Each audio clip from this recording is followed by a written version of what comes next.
Hello friends, welcome back to our YouTube channel account सीखो। आप सबका स्वागत है हमारे यूट्यूब चैनल अकाउंट सीखो में।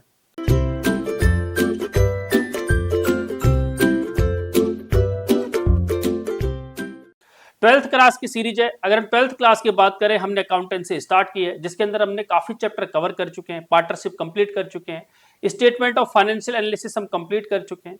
अभी हमारा बात बचती है तो वह है कंपनी अकाउंट। कंपनी अकाउंट में हमारे दो चैप्टर है, issue of shares and issue of debentures. हम जो स्टार्ट कर रहे हैं वो है चैप्टर हमारा इशू ऑफ शेयर्स। अब शेयर क्या होता है पहले वो समझेंगे, जरूरत क्या है इशू ऑफ शेयर की, हमारा पर्पज क्या है इस चैप्टर में, पढ़ना क्या हमें वो समझते हैं। हम बात करते हैं कंपनी की। अगर हम बात करें कंपनी की तो कंपनी क्या होती है पहले वो समझते हैं। जैसे हमें कंपनी समझ में आएगा तो पर्पज समझ में आएगा कि कंपनी क्यों बनाई जाती है। देखिए, मान लेते हैं अगर आपका बिजनेस छोटा है तो आप क्या करेंगे, सेल्फ से स्टार्ट करेंगे, जिसे हम बोलते हैं सोल प्रोप्राइटरशिप। ठीक, मान लेते हैं आपने 10 लाख रुपए का कोई बिजनेस शुरू किया है, तो 10 लाख रुपए के बिजनेस के लिए आपने क्या किया, सेल्फ स्टार्ट किया, सोल प्रोप्राइटरशिप की। आपको लगता है कि नहीं बिजनेस को थोड़ा बड़ा करना चाहिए, आपने इसको बड़ा किया। आपने कहा अकेला बिजनेस नहीं संभलेगा, तो आपने क्या किया, एक दो लोगों को अपने साथ जोड़ा और बनाई एक पार्टनरशिप। आपने कहा दो लोगों को मिलाया और आपने क्या बनाई, पार्टनरशिप। मान लेते हैं ये 10 लाख की जगह अब 1 करोड़ रुपए की होगी। अब आपकी क्या होगी, बिजनेस थोड़ा बड़ा हो गया। ठीक, अब आपने क्या किया, और अगर आपको पैसे की जरूरत है तो आपने क्या किया, बैंक से लोन लिया, आपने पब्लिक से लोन लिया, आपने क्या किया, प्राइवेट फाइनेंसर से लोन लिया। मान लेते हैं आपने अपने बिजनेस को 2 करोड़ रुपए तक एक्सटेंड कर लिया, पार्टनरशिप को। ठीक है, अब आप चाहते हैं कि इसे और बड़ा करना चाहते हैं। जब इसे और बड़ा करना चाहते हैं तो आपको पैसा चाहिए। मान लीजिए अगर आप इसे 100 करोड़ का बिजनेस बनाना चाहते हैं। अब आपको भी पता है कि 2 करोड़ के बिजनेस को, आपका विजन अच्छा है, आपका प्रोडक्ट अच्छा है, आपकी सर्विसेज अच्छी है, एवरीथिंग इज फाइन, बट बिना पैसे के बिजनेस को एक्सपेंड नहीं किया जा सकता। अब आप क्या चाहते हैं कि आपका जो शेयर है, जो आपकी कंपनी है, अभी कंपनी 2 करोड़ से बढ़कर कितनी, 100 करोड़ की हो जाए। 100 करोड़ का होने के लिए आपको इन्वेस्टमेंट करनी होगी। क्या करनी होगी, इन्वेस्टमेंट। अब इन्वेस्टमेंट कैसे करेंगे, आपके पास जितनी पूंजी थी आपने लगा दी, आपके पार्टनर्स ने जो पूंजी थी वो लगा दी। आप क्या चाहते हैं कि आपकी कंपनी और बड़ी करे और फ्लरिश करे और इसमें पूंजी आए। तो अब इसका मतलब आपको क्या करना पड़ेगा, उधारी लेनी पड़ेगी। आपने सारे उधार के जितने भी आपके पास सोर्सेस थे आपने इस्तेमाल कर लिए, चाहे बैंक की बात करें, चाहे फाइनेंशियल इंस्टीट्यूशन की बात करें, चाहे हम कोई प्राइवेट फाइनेंसर्स की बात करें, आपने सारे के सारे जितने भी आपके सोर्सेस थे आपने उनका इस्तेमाल किया और आपने बिजनेस में पैसा लेके आ गए और आपके पास बिजनेस में आज 2 करोड़ रुपए हो गए। अब हम बात करते हैं आगे। कंपनी को 100 करोड़ रुपए चाहिए क्योंकि कंपनी क्या करना चाहती है, और बड़ा काम करना चाहती है। कंपनी कहती है हम पब्लिक के पास चलते हैं, क्योंकि पब्लिक के पास ज्यादा बेटर है जाना। हम पब्लिक के पास चलते हैं और पब्लिक को ऑफर करते हैं कि हम अपनी कंपनी का एक पर्टिकुलर परसेंटेज हम आप लोगों को बेचना चाहते हैं, सेल करना चाहते हैं। कंपनी क्या करती है, सेल कर देती है कितना, 25% ऑफ दियर शेयर। मान लेते हैं उनके पास अगर 10 लाख शेयर है, 10 लाख शेयर है अगर उनके पास, फेस वैल्यू मान लेते हैं इसकी 10 रुपए, 1 करोड़ के उनके पास क्या है, शेयर्स हैं। आज कंपनी कह रही है कि फेस वैल्यू 10 रुपए, लेकिन इसकी एक्चुअली मार्केट वैल्यू ज्यादा है, मार्केट वैल्यू जो भी है। ठीक, कंपनी कहती है कि हम आपको क्या कर रहे हैं, 25% शेयर, दैट मीन हम क्या कर रहे हैं, 10 लाख में से आपको कितने, 2.5 लाख शेयर दे रहे हैं। 2.5 लाख शेयर कंपनी क्या कर रही है, पब्लिक को ऑफर कर रही है कि हम आपको देते हैं, हम अपनी हिस्सेदारी आपको देते हैं, आप हमें पैसा दीजिए। हमने कहा एक शेयर पर कितना, एक शेयर पे मान लेते हैं कंपनी को 100 करोड़ रुपए की जरूरत है या 100 करोड़ की जरूरत है, तो कंपनी ने कहा हम एक पर कितना पैसा लेंगे, हम यानी मान लेते हैं 4,000 रुपए का एक शेयर लेते हैं, हो जाएगा 2.5 लाख, 2,50,000 इंटू में 4,000, ये कंपनी के पास आ गया 3 3 6 और 1 7, 100 करोड़ रुपए आ गए। कंपनी को 100 करोड़ की जरूरत थी, कंपनी ने क्या किया, 100 करोड़ रुपए मंगवा लिए। ठीक, और ये भी जरूरी नहीं है कि 100 करोड़ रुपए, हो सकता है वैल्यूएशन ज्यादा, अब इसकी वैल्यूएशन देखें तो कितनी होगी, 400 करोड़ रुपए वैल्यूएशन होगी इसकी। कितनी वैल्यूएशन होगी, 400 करोड़, क्योंकि 25 लाख शेयर अगर 100 करोड़ रुपए मंगा रहे हैं तो बाकी बच्चे 75% शेयर, उनकी कीमत कितनी होगी, 300 करोड़, तो कंपनी की वैल्यूएशन होगी 400 करोड़। अब देखते हैं कंपनी ने क्या किया, एक शेयर पे 4,000 मंगाया, लोगों ने क्या किया, इंटरेस्ट दिखाया, क्योंकि कंपनी का बिजनेस अच्छा है, कंपनी की पोजीशन अच्छी है, कंपनी का मार्केट वैल्यू अच्छी है, कंपनी का आज शेयर प्राइस कम दिख रहा है। ठीक, अब सोच के देखिए कि अब कंपनी के पास 100 करोड़ रुपए आ जाते हैं। बस पर्पज यही है, पर्पज क्या है, यही है, कंपनी उन्होंने क्या की, बनाई है, और इश्यू ऑफ शेयर का मतलब यही हुआ कि कंपनी अपने हिस्से को सेल करना चाह रही है, कंपनी अपने हिस्से को बेचना चाह रही है। बेचने से जो भी पूंजी आएगी, जो भी कैपिटल आएगी, जो भी पैसा आएगा, उसको बिजनेस को एक्सपेंड करने में लगाना चाहते हैं। किस में लगाना चाहते हैं? एक्सपेंड करने में लगाना चाहते हैं। बस यही हमारा पर्पज है और इसी पर्पज के लिए पढ़ रहे हैं हम इश्यू ऑफ शेयर। तो इश्यू ऑफ शेयर का मतलब ही यही है कि हमारा सिर्फ 12th के सिलेबस में क्या है कि इश्यू ऑफ शेयर का मीनिंग ये है कि कंपनी अपना हिस्सा बेचना चाहती है। जब कंपनी अपना हिस्सा बेचना चाहती है तो वो पैसे का अरेंजमेंट कैसे करेगी, कैपिटल का अरेंजमेंट कैसे होगा, दैट्स इट। यहां पर सिर्फ आपके कोर्स में अरेंजमेंट की बात की जा रही है कि आपका जो भी आप हिस्सा बेच रहे हैं, हिस्सा बेचने के बाद पैसा अरेंज कैसे किया जाएगा, बस इतना ही आपका। उसके बाद उसका इस्तेमाल क्या करना है, कैसे होना है, वो आपके रूल में नहीं है। आपके सिलेबस में सिर्फ ये है कि कंपनी अगर अपना हिस्सा बेचना चाहती है, कंपनी अपना अगर शेयर पब्लिक को बेचना चाहती है, तो उस केस में उसका अरेंजमेंट कैसे किया जाएगा और उसके लिए क्या क्या रूल्स एंड रेगुलेशंस होंगे, उसके लिए हमें क्या क्या क्या क्या क्या करना होगा, किस तरह से उसकी अकाउंटिंग की जाएगी, बस। तो इसी को हम नाम दे रहे हैं इशू ऑफ शेयर। तो कंपनी क्या कर रही है, अपने हिस्से को सेल कर रही है पब्लिक में for the purpose of money. I hope आपको बेसिक समझ में आया होगा कि हम शेयर इशू क्यों कर रहे हैं। अब पढ़ते हैं एक एक करके। सबसे पहले पढ़ते हैं meaning and features of company. Company का मीनिंग क्या है? देखिए, कंपनी का मीनिंग सिंपल सी बात है कि कुछ लोग मिलकर एक ऑर्गेनाइजेशन बना रहे हैं, कुछ लोग मिलकर एक यूनिट बना रहे हैं और उस यूनिट का पर्पज क्या है, लोगों को क्या करना, उस यूनिट का पर्पज क्या है, एक बिजनेस को डेवलप करना और लोगों से क्या करना, लोगों को शेयर सेल करना और उसके बाद उनसे पैसा इकट्ठा करना जिससे बिजनेस को एक्सपेंड किया जा सके।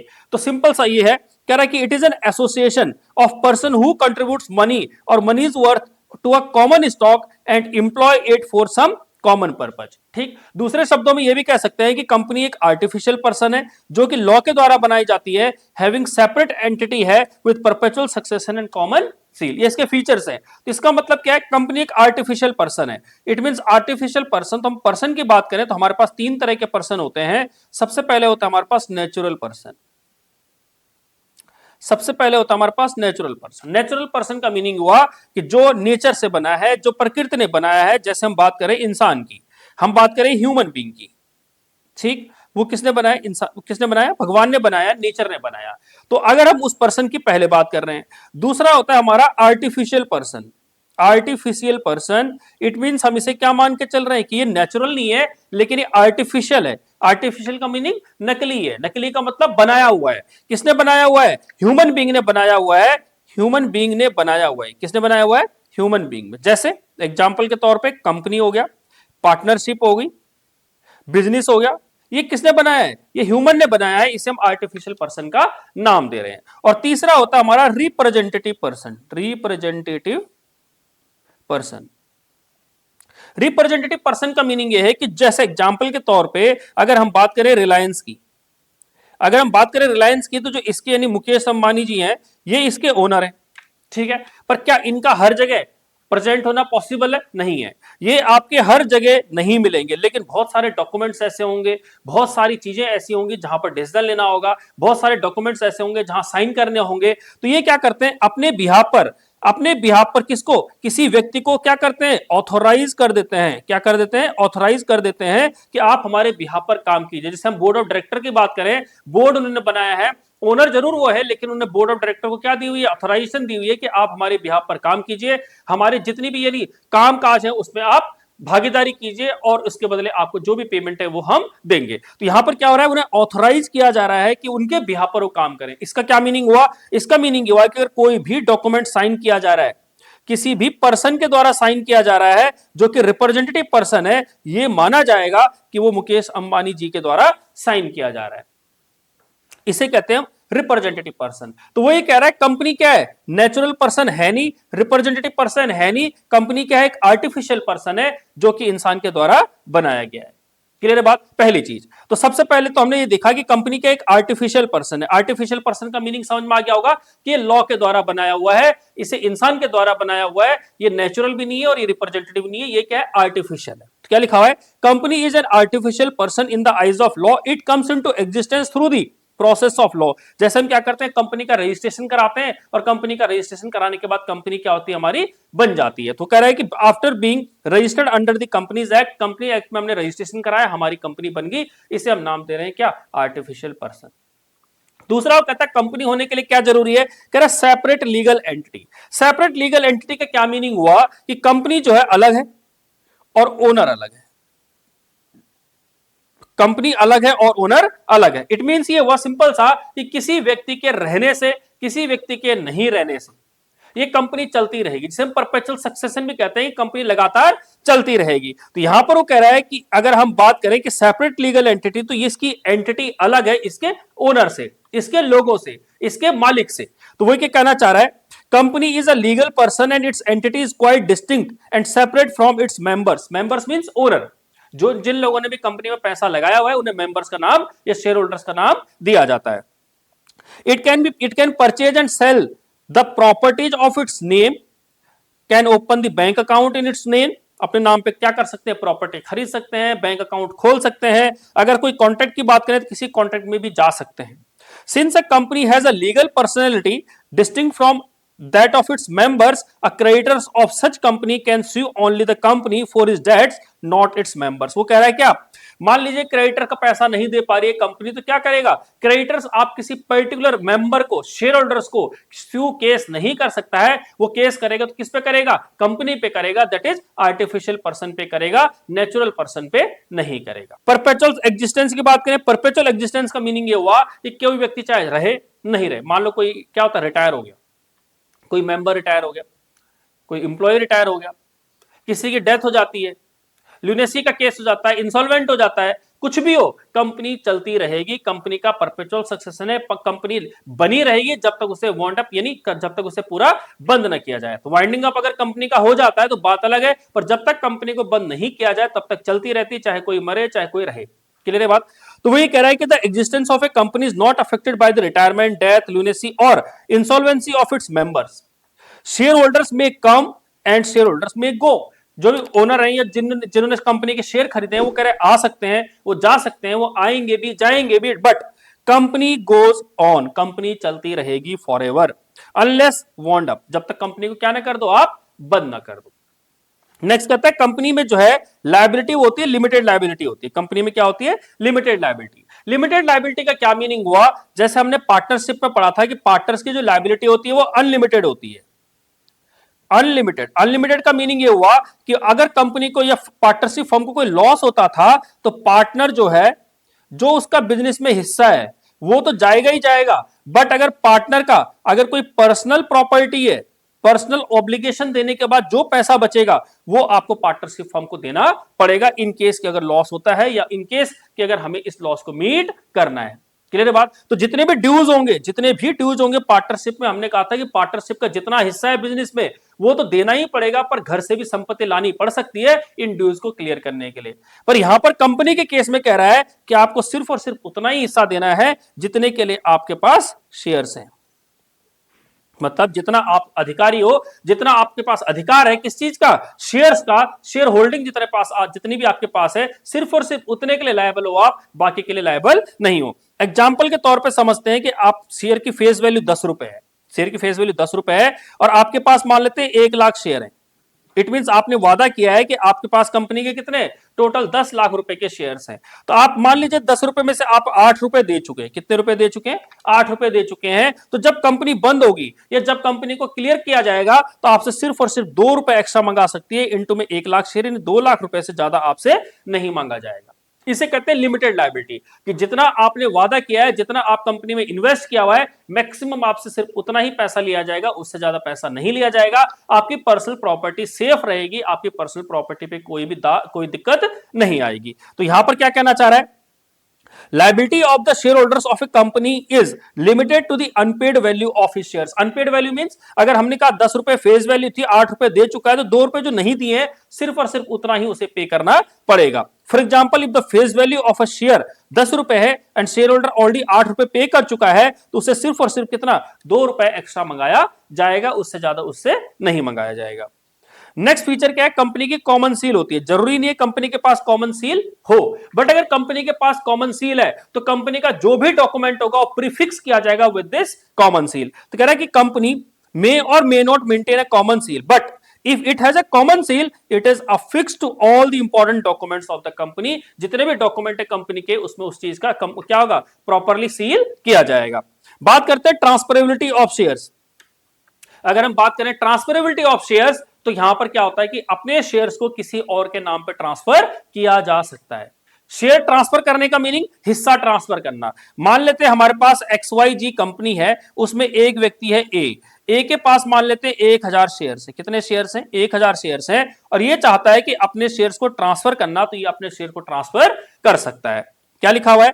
The capital of the company is divided into parts called shares. वो बाद में देखेंगे शेयर्स का मीनिंग क्या है। शेयर का मीनिंग यहां पर क्या कहना चाह रहा है, शेयर का मीनिंग क्या है, देखो ये टोटल यानी क्या है, ये पूरी पूंजी है, ये टोटल कैपिटल बिजनेस की। ये कंपनी में मान लेते हैं कितनी 100 करोड़ या 1000 करोड़ की पूंजी है, ठीक। अब मान लेते हैं एक शेयर की कीमत जो है 10 रुपए है, तो टोटल कितने शेयर हो गए? 100 करोड़ शेयर हो गए। कितने शेयर हो गए? 100 करोड़ शेयर हो गए। तो ये जो 10 रुपए की एक शेयर की वैल्यू है, इसको नाम दे रहा है शेयर। तो शेयर क्या किया हमने कि जो कैपिटल है उसे कई पार्ट्स में बांट दिया, कई पार्ट्स में बांट दिया। जैसे हमने कितने पार्ट, कितने टुकड़े कर दिए इसके? 100 करोड़ टुकड़े कर दिए, और एक टुकड़ा कितने का है? 10 रुपए का। तो 10 रुपए का जो एक टुकड़ा है, इसी को हम नाम दे रहे हैं हिस्सा यानी शेयर, ठीक। तो वो क्या कह रहा है कि ऐसे छोटे छोटे छोटे छोटे 10 के कितने टुकड़े कर रखे हैं? 100 करोड़ टुकड़े कर रखे हैं। तो कंपनी की टोटल 1000 करोड़ की कैपिटल है। तो यहां पर क्या कह रहा है, These shares are freely transferable except in case of private। हाँ, प्राइवेट कंपनी में आप ट्रांसफर नहीं कर सकते हो, but in case of public company आप इजीली ट्रांसफर कर सकते हो। आगे कहता है नहीं कि separate of management from ownership. Separate of ownership from management means कि जो मैनेज कर रही है कंपनी को, जैसे हम बात करें रिलायंस की, तो रिलायंस के ओनर कौन है? मुकेश अंबानी जी है, लेकिन इनका बोर्ड, इनका मैनेजमेंट वो अलग है जो बिजनेस को चला रहा है। तो कह रहा है कि ओनर अलग है और मैनेजमेंट अलग है। जो काम किया जा रहा है वो ओनर के द्वारा नहीं किया जा रहा है, किसके द्वारा किया जा रहा है? मैनेजमेंट के द्वारा किया जा रहा है, बोर्ड के द्वारा किया जा रहा है, डायरेक्टर्स के द्वारा किया जा रहा है, वो इसकी बात कर रहा है। तो दोनों अलग अलग है, दोनों एक जैसे नहीं है। तो कह रहा है share holders are the true owners of the company. ये सबको पता है, जिसके पास शेयर्स हैं वो मालिक है, but usually the number of shareholders is quite large, and as such it is neither possible nor desirable for each member to take the day to day business। अब मान लीजिए हमारे पास 100 करोड़ रुपए के शेयर थे, ये 100 करोड़ शेयर है, 10 रुपए का एक शेयर है। मान लेते अगर हमने कहा ये 100 करोड़ के शेयर मान लेते 1000 लोगों के पास है या 10,000 लोगों के पास है, तो 10,000 लोगों को बोलना कि हम ये काम करना चाह रहे हैं, ये चीज हम देखना चाह रहे हैं, इट इज डिफिकल्ट। इसे मैनेज करना ही मुश्किल है। सब लोगों को फोन कर करके पूछा जाएगा कि क्या हम ये काम करें या ना करें, बहुत मुश्किल है, कंपनी चलाना मुश्किल हो जाएगा। इसलिए वो कह रहे हैं कि इनके बिहाफ पर हमने क्या किया, बोर्ड ऑफ डायरेक्टर्स क्या करते हैं? डिसीजन लेते हैं, मैनेजमेंट डिसीजन लेता है डे टू डे ऑपरेशन को चलाने के लिए। कह रहा है management of the company, therefore company is managed by board of directors elected by the share holders. Share holders उन्हें क्या करते हैं? चूज करते हैं कि ये हमारा बोर्ड ऑफ डायरेक्टर होगा, ये हमारा मैनेजमेंट होगा, ये हमारे बिहाफ पर काम करेगा, ये कंपनी के हित के लिए काम करेगा, जिसके लिए उन्हें क्या कंपनसेशन, सैलरी या जो भी आप देना चाहते हो वो दे सकते हैं। तो कंपनी का मीनिंग समझ में आएगा। कंपनी क्या है? एक आर्टिफिशियल पर्सन है जिसकी सेपरेट लीगल एंटिटी है, परपेचुअल एग्जिस्टेंस के लिए बनाया जा रहा है। कंपनी में लिमिटेड क्या है? एंड लिमिटेड लायबिलिटी होती है। कंपनी की अपनी कॉमन सील होती है, कंपनी के शेयर ट्रांसफर किए जा सकते हैं, और कंपनी और ओनरशिप दोनों अलग अलग है। क्लियर बात? ये हमने देखा यहां पर इसके अंदर कंपनी का मीनिंग क्या है। आई होप आपको कंपनी का मीनिंग समझ में आया होगा। कंपनी का मीनिंग क्या है, कंपनी के फीचर्स क्या है। आगे चलते हैं। हमने कहा कंपनी कितनी तरह की होती है, तो कंपनी हमारे पास 3 तरह की कही जाएगी। देखिए हमारे पास कंपनी एक अनलिमिटेड कंपनी है, एक कंपनी लिमिटेड बाय गारंटी है, और एक कंपनी लिमिटेड बाय शेयर्स है, ठीक। अब हम बात करते हैं सबसे पहले अनलिमिटेड कंपनी की। अनलिमिटेड कंपनी का क्या मीनिंग हुआ? अनलिमिटेड कंपनी का मीनिंग हुआ कि ऐसी कंपनी जहां पर हमने एक वर्ड पढ़ा था कि लिमिटेड लायबिलिटी। हमने क्या पढ़ा था कि जितने भी मेंबर्स हैं उनकी लायबिलिटी क्या होती है? लिमिटेड होती है। बट अनलिमिटेड कंपनी के अंदर जितने भी मेंबर्स होंगे, जितने भी शेयर होल्डर्स होंगे, उनकी लायबिलिटी अनलिमिटेड हो जाएगी। दैट मींस अगर कोई भी ड्यूज होगा तो सिर्फ और सिर्फ उतना हिस्सा नहीं देना जितना बिजनेस के अंदर है, जितना कंपनी के अंदर इन्वेस्ट किया, नहीं, आपको घर से भी पैसा लाना पड़ सकता है। उसे हम नाम दे रहे हैं अनलिमिटेड कंपनी का। तो क्या लिखा हुआ है? Unlimited company is a company where there is no limit on the liability of its members. Member की लायबिलिटी की कोई लिमिट नहीं है। It means when company suffers loss and the company's property is not sufficient to pay off its debts, the private property of its members will be used to meet the claim of creditors। It means जब company के पास पैसा नहीं बचेगा sufficient, company की property बेचने के बाद भी कंपनी के पास सफिशिएंट पैसा नहीं रहेगा, तो कंपनी के जितने भी मेंबर्स हैं उनकी प्राइवेट प्रॉपर्टी को बेच के सारी ड्यूज को क्लियर किया जाएगा।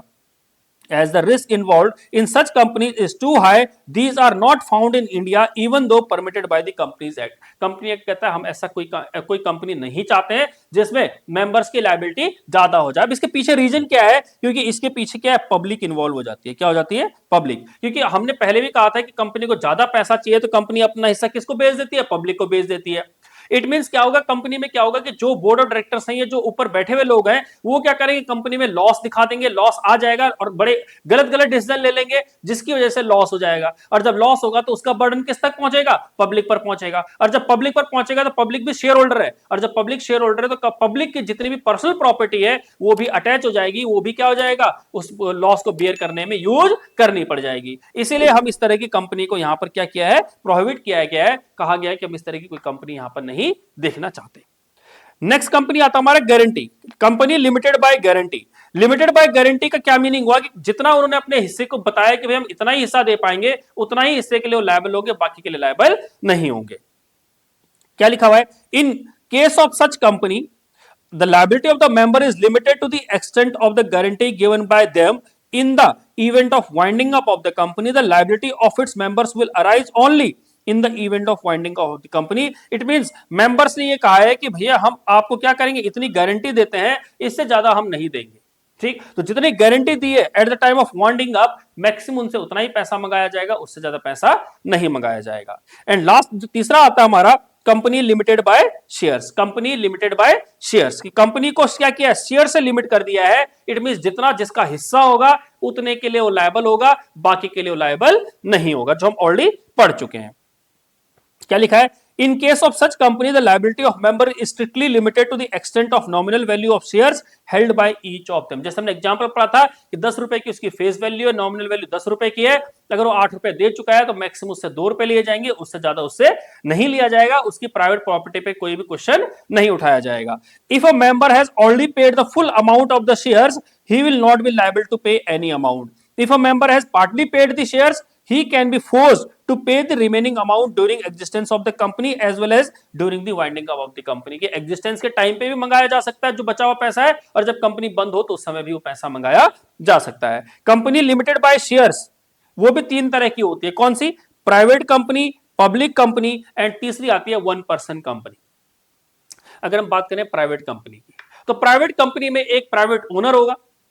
इट मींस वहां पर क्या होगा, सारे डिसीजन एक व्यक्ति के लिए द्वारा लिए जाएंगे। तो कह रहा है कि यहां पर क्या है, private company is one which article of association में क्या किया हो, रेस्ट्रिक्ट किया हो कि हम आपके शेयर ट्रांसफर नहीं होने देंगे। इट मींस शेयर्स को ट्रांसफर नहीं किया जा सकता इन केस ऑफ प्राइवेट कंपनी। यहां पर क्या लिखा होगा, limit the number of its members, इसके मेंबर्स को लिमिट किया होगा, मिनिमम कितने, मिनिमम हमारे पास 2 लोग होने चाहिए और मैक्सिमम कितने, 200 लोग से ज्यादा नहीं हो सकते हैं। इसमें इंप्लॉइज को कंसिडर नहीं किया जा रहा है, प्राइवेट कंपनी में इंप्लॉय कितने भी हो सकते हैं, बट हम बात करें मेंबर्स की, बात करें शेयर होल्डर्स की, तो 200 से ज्यादा नहीं हो सकता है। यहां पर प्रोहिबिट किया गया है कि कंपनी क्या कर सकती है, पब्लिक से पैसा नहीं ले सकती है, अपने क्या करती है, शेयर्स को पब्लिक में नहीं बेच सकती। तो कह रहा है prohibits any invitation to the public to subscribe for any securities या shares or shares of the company। और प्राइवेट कंपनी के नाम पे प्राइवेट लिमिटेड लिखा होना चाहिए। The name of every private company must and with the word private limited. तो पहली हमारी प्राइवेट कंपनी है। दूसरा कहता है पब्लिक कंपनी, कह रहा है जो प्राइवेट कंपनी के अलावा प्राइवेट कंपनी नहीं है उसे हम क्या कहेंगे, पब्लिक कंपनी। इट मींस वहां पर शेयर्स को ट्रांसफर भी किया जाएगा, वहां पर पब्लिक से पैसा भी लिया जा सकता है, और उस केस में उसके नाम के एंड में क्या लिखा होगा, लिमिटेड लिखा होगा, प्राइवेट लिमिटेड की जगह क्या लिखा होगा, लिमिटेड लिखा होगा। इट मींस ये जो रेस्ट्रिक्शंस हैं, ट्रांसफर किया जा सकता है शेयर, वो पब्लिक कंपनी में शेयर ट्रांसफर किया जा सकता है। यहां पर जो मिनिमम लिमिट 200 की हुई है उसके अंदर कोई लिमिट नहीं है, मिनिमम 7 होने चाहिए, मैक्सिमम अनलिमिटेड लोग हो सकते हैं मेंबर्स, क्योंकि पब्लिक इन्वॉल्व होगी। जब पब्लिक इन्वॉल्व होगी तो इसका मतलब मालिक कोई भी हो सकता है। और तीसरा वो कह रहा है कि पब्लिक से पैसा लिया जा सकता है। प्राइवेट कंपनी में रेस्ट्रिक्शन हो जाती है कि आप पब्लिक से पैसा नहीं ले सकते हो, लेकिन पब्लिक कंपनी बनाई इसलिए जा रही है कि पब्लिक को अपना हिस्सा बेच के पैसा लिया जा सके। दोनों में डिफरेंस देखते हैं क्या है। कह रहा है कि पब्लिक कंपनी और प्राइवेट कंपनी में क्या डिफरेंस है। सबसे पहले नंबर ऑफ मेंबर्स की बात करें तो प्राइवेट कंपनी में मिनिमम 2 लोग और मैक्सिमम कितने, 200 लोग होने चाहिए। बट पब्लिक कंपनी की बात करें तो मिनिमम आपके पास कितने, 7 और मैक्सिमम अनलिमिटेड लोग होंगे। तो कह रहा है मिनिमम नंबर ऑफ मेंबर्स 2 होंगे और मैक्सिमम कितने होंगे, एक्सेप्ट इंप्लॉई कितने, 200। बट अगर पब्लिक कंपनी की बात करें तो मिनिमम 7 होंगे और मैक्सिमम की कोई लिमिट नहीं है। बात करें इनविटेशन टू द पब्लिक, क्या पब्लिक को इनवाइट किया जा सकता है प्राइवेट के द्वारा, नहीं। प्राइवेट कंपनी पब्लिक को इनवाइट नहीं करेगी, लेकिन पब्लिक कंपनी क्या करेगी, पब्लिक कंपनी के केस में पब्लिक को इनवाइट किया जा सकता है। It can not invite the public to subscribe its shares but it can invite public to subscribe its shares. Clear बात। शेयर सब्सक्राइब करने का मतलब पब्लिक को बोला जा रहा है कि आप हमें पैसा दीजिए, हमारी कंपनी में हिस्सा खरीद लीजिए। ट्रांसफर ऑफ शेयर्स पढ़ चुके हैं हम कि प्राइवेट कंपनी में ट्रांसफर नहीं किया जा सकता, पब्लिक कंपनी में ट्रांसफर इजीली किया जा सकता है। कह रहा there is restrictions on the transfer of its shares but there is no restrictions on the transfer of its shares. बात करें प्रिपरेशन ऑफ आर्टिकल्स, आर्टिकल की बात करें तो आर्टिकल में क्या लिखा होगा, स्पेसिफिकली लिखा होगा क्या प्राइवेट कंपनी के केस में, लेकिन वहां पर आर्टिकल अगर नहीं भी है इट मींस बिना आर्टिकल के प्राइवेट कंपनी का एग्जिस्टेंस नहीं है, बट पब्लिक कंपनी बिना आर्टिकल के भी बन सकती है, क्योंकि वहां पर एक टेबल एफ होती है, उसके अंदर शेड्यूल 1 में स्पेसिफिकली मेंशन की हुई है सारी टर्म्स जो कि हमारे आर्टिकल्स में होती है। तो क्या लिखा है, preparation of article is necessary for all private companies but preparation of article is not necessary in case of article are not registered the provision of table F of schedule 1 given in companies act shall apply। Number of directors की बात करें तो हमने कहा minimum 2 director होंगे इन case of private company, और public company में कम से कम 3 डायरेक्टर होंगे, ये आपको ध्यान रखना है। बात करें वर्ड लिमिटेड की तो प्राइवेट कंपनी के केस में क्या लिखा होगा, प्राइवेट लिमिटेड लिखा होगा, बट पब्लिक के केस में क्या लिखा होगा, मात्र लिमिटेड लिखा होगा। तो यहां पर कह रहा है it is compulsory to use the word private limited at the end of its name, only the word limited is use at the end of public company name. तो पब्लिक कंपनी के नेम में से limited लिखा होगा, private company के case में private limited लिखा होगा। ये डिफरेंस है दोनों के बीच में। आई होप आपको मीनिंग और दोनों का डिफरेंस समझ में आया होगा। हमने कहा on the basis of shares, shares के बेसिस पर हमने कहा सबसे पहले प्राइवेट कंपनी, दूसरा हमने कहा पब्लिक कंपनी, तीसरा पढ़ते हैं 1 पर्सन कंपनी। तीसरा हमारा 1 पर्सन कंपनी, नाम भी इसका ऐसे लिखा हुआ है 1 पर्सन कंपनी, इट मींस यहां पर एक ही व्यक्ति ओनर होगा, एक ही व्यक्ति सारा डिसाइड करेगा। तो 1 पर्सन कंपनी का मीनिंग है कि an 1 person means private limited company with only 1 person as its member. क्या होंगे वहां पर हमने कहा प्राइवेट में कितने, मिनिमम 2 होने चाहिए और मैक्सिमम कितने हो सकते हैं, 200। यहां पर कह रहा है कि सिर्फ एक ही व्यक्ति क्या होगा, मालिक होगा, उसे हम 1 पर्सन कंपनी का नाम दे रहे हैं।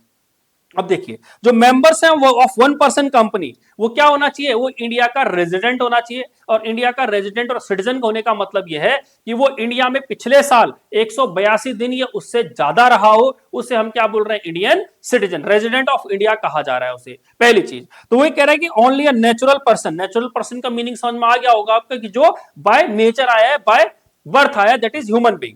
कह रहा है कि only a natural person who is Indian citizen and resident in India can be member of OPC, वो 1 पर्सन कंपनी का मेंबर हो सकता है। और रेजिडेंट ऑफ इंडिया किसे कह रहे हैं हम, जो व्यक्ति इंडिया में पिछले 182 दिन या उससे ज्यादा रहा हो। क्लियर है बात।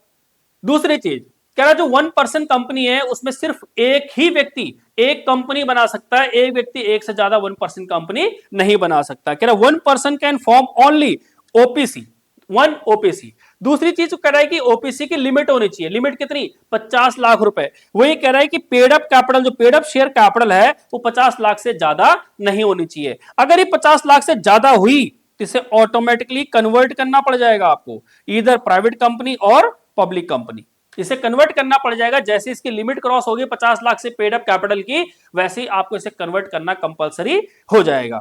नेक्स्ट करें कि इसकी जो एनुअल टर्नओवर होनी चाहिए पिछले 3 साल की, average turnover of last 3 years, वो 2 करोड़ से ज्यादा नहीं होनी चाहिए। अगेन अगर 2 करोड़ से ज्यादा हुई तो इसे कन्वर्ट करना जाएगा किसमें, मजबूरन कन्वर्ट करना पड़ जाएगा प्राइवेट या फिर पब्लिक कंपनी में।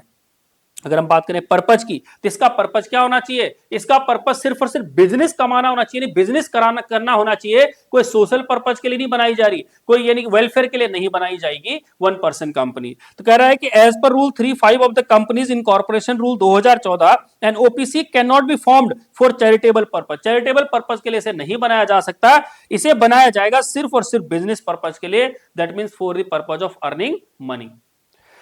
बात करें कन्वर्जन की, मैंने पहले भी बताया कि जैसी कंडीशंस जहां टूटेंगी वहां ये ऑटोमेटिकली कन्वर्ट हो जाएगी। तो क्या लिखा है, an OPC can not convert itself into public और प्राइवेट कंपनी, कब तक नहीं कन्वर्ट करेगी, जब तक ये लिमिट में रहेगी, for a period of at least 2 साल, 2 साल तक इसे कन्वर्ट कर ही नहीं सकती नॉर्मली। जब से इनकॉर्पोरेशन हुआ है, इनकॉर्पोरेशन से पहले जैसे मान लीजिए अगर जनवरी 2025 में अगर उसका इनकॉर्पोरेशन हुआ है तो जो जनवरी 2027 से पहले तो इसे ऑटोमेटिकली वैसे भी कन्वर्ट कर ही नहीं पाएगी, बट ये ऑटोमेटिकली कन्वर्ट करनी पड़ जाएगी जैसे ही क्या होगा, इसकी पेड अप कैपिटल कितनी 50 लाख से ज्यादा हो जाएगी, या इसकी एवरेज जो एनुअल टर्नओवर है वो 2 करोड़ रुपए से ज्यादा हो जाएगी।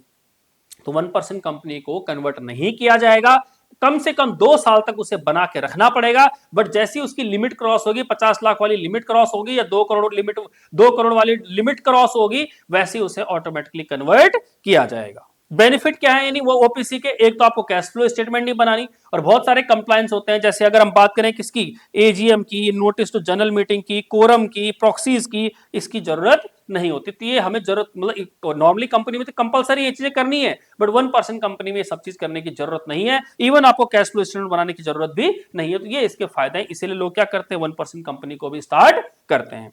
तो आई होप आपको समझ में आएगा कि कंपनी हमारी कितनी तरह की है। कंपनी हमारी 3 तरह की है, unlimited, company limited by guarantee, company limited by shares. Company limited by shares को भी 3 पार्ट में बांटा हुआ है, private company, public company and 1% company. अब हम जो बात करेंगे मेजरली हम बात करेंगे सिर्फ और सिर्फ किसकी, पब्लिक कंपनी की, क्योंकि हम पढ़ रहे हैं इशू ऑफ शेयर्स। हम पढ़ रहे हैं इश्यू ऑफ शेयर्स कि हम कंपनी कह रहे हैं कि हम यहां पर हिस्सा बेच रहे हैं, और जब बेच रहे हैं किसको, पब्लिक को, तो पब्लिक से पैसा आएगा। तो हम पब्लिक कंपनी का डिस्कशन करेंगे पूरे के पूरे चैप्टर में। अब जब कंपनी के शेयर्स को खरीदने और बेचने की बात आएगी, तो क्या हर व्यक्ति कंपनी के पास जाएगा और कहेगा जी हमें शेयर दे दो, हमें हिस्सा दे दो अपनी कंपनी में, हमारे पास 10,000 रुपए पड़े हुए हैं, हमारे को आप 10 शेयर दे दो, 5 शेयर दे दो? कह रहे नहीं, ये तो बहुत मुश्किल, जटिल स्थिति हो जाएगी, मुश्किल स्थिति हो जाएगी। इससे बढ़िया यह है कि एक ऐसा बाजार, ऐसा मार्केट ओपन किया जाए जो इजीली एक्सेसिबल हो और जहां पर लोग डायरेक्टली क्या करें, जाके शेयर खरीद सकें। तो कह रहा है ऐसा कौन सा मार्केट है, तो उन्होंने कहा ऐसा है शेयर बाजार। क्या है, शेयर बाजार। आपने नाम सुना होगा शेयर बाजार का, निफ्टी सेंसेक्स सुना होगा आपने, बीएसई एनएसई सुना होगा आपने, बॉम्बे स्टॉक एक्सचेंज सुना होगा आपने, नेशनल स्टॉक एक्सचेंज सुना होगा। इट मींस जहां पर स्टॉक एक्सचेंज, नाम ही क्या उसका, स्टॉक एक्सचेंज। स्टॉक का मतलब होता है शेयर्स, शेयर्स का जहां पर खरीदना और बेचना किया जाता है उसे नाम दे रहे हैं हम एक्सचेंज का। उसे क्या नाम दे रहे हैं हम, एक्सचेंज का। तो हमारे पास इंडिया में बॉम्बे स्टॉक एक्सचेंज एंड हमारा नेशनल स्टॉक एक्सचेंज है, जहां पर हम ये कह रहे हैं कि यहां पर हमारे शेयर्स को खरीदा और बेचा जाएगा। हर व्यक्ति को कंपनी के पास जाने की जरूरत नहीं है, वो व्यक्ति डायरेक्टली क्या कर सकता है, उस नेशनल स्टॉक एक्सचेंज से या बॉम्बे स्टॉक एक्सचेंज से शेयर खरीद सकता है, प्रोवाइडेड कि वो कंपनी ने उन दोनों एक्सचेंज में अपने आप को रजिस्टर्ड किया हो। मान लेते हैं अगर किसी कंपनी ने अपने को सिर्फ और सिर्फ बीएसई में रजिस्टर्ड किया है, तो आप एनएसई में उस शेयर को नहीं खरीद पाएंगे। मतलब मार्केट है आपके पास, 2 मार्केट है, एक एनएसई मार्केट है और एक आपके पास बीएसई मार्केट है। एनएसई मार्केट है और एक आपके पास बीएसई मार्केट है। दैट मींस बाजार है, मान लेते हैं। अब कुछ सामान क्या होगा, एनएसई में मिलेगा, कुछ सामान कहां मिलेगा, बीएसई में मिलेगा। तो वो ये कह रहा है अगर जो सामान बीएसई में मिलेगा तो उसे बीएसई में खरीदना है, जो सामान एनएसई में मिलेगा उसे एनएसई में खरीदना है, और जो सामान दोनों जगह मिलेगा आप कहीं भी उसे खरीद सकते हो। यहां पर सामान का मतलब क्या है, स्टॉक, और स्टॉक का मतलब क्या है, शेयर। क्लियर है बात। तो अब क्या हुआ, हम कह रहे हैं कि आपको क्या करना है, शेयर खरीदना है और बेचना है।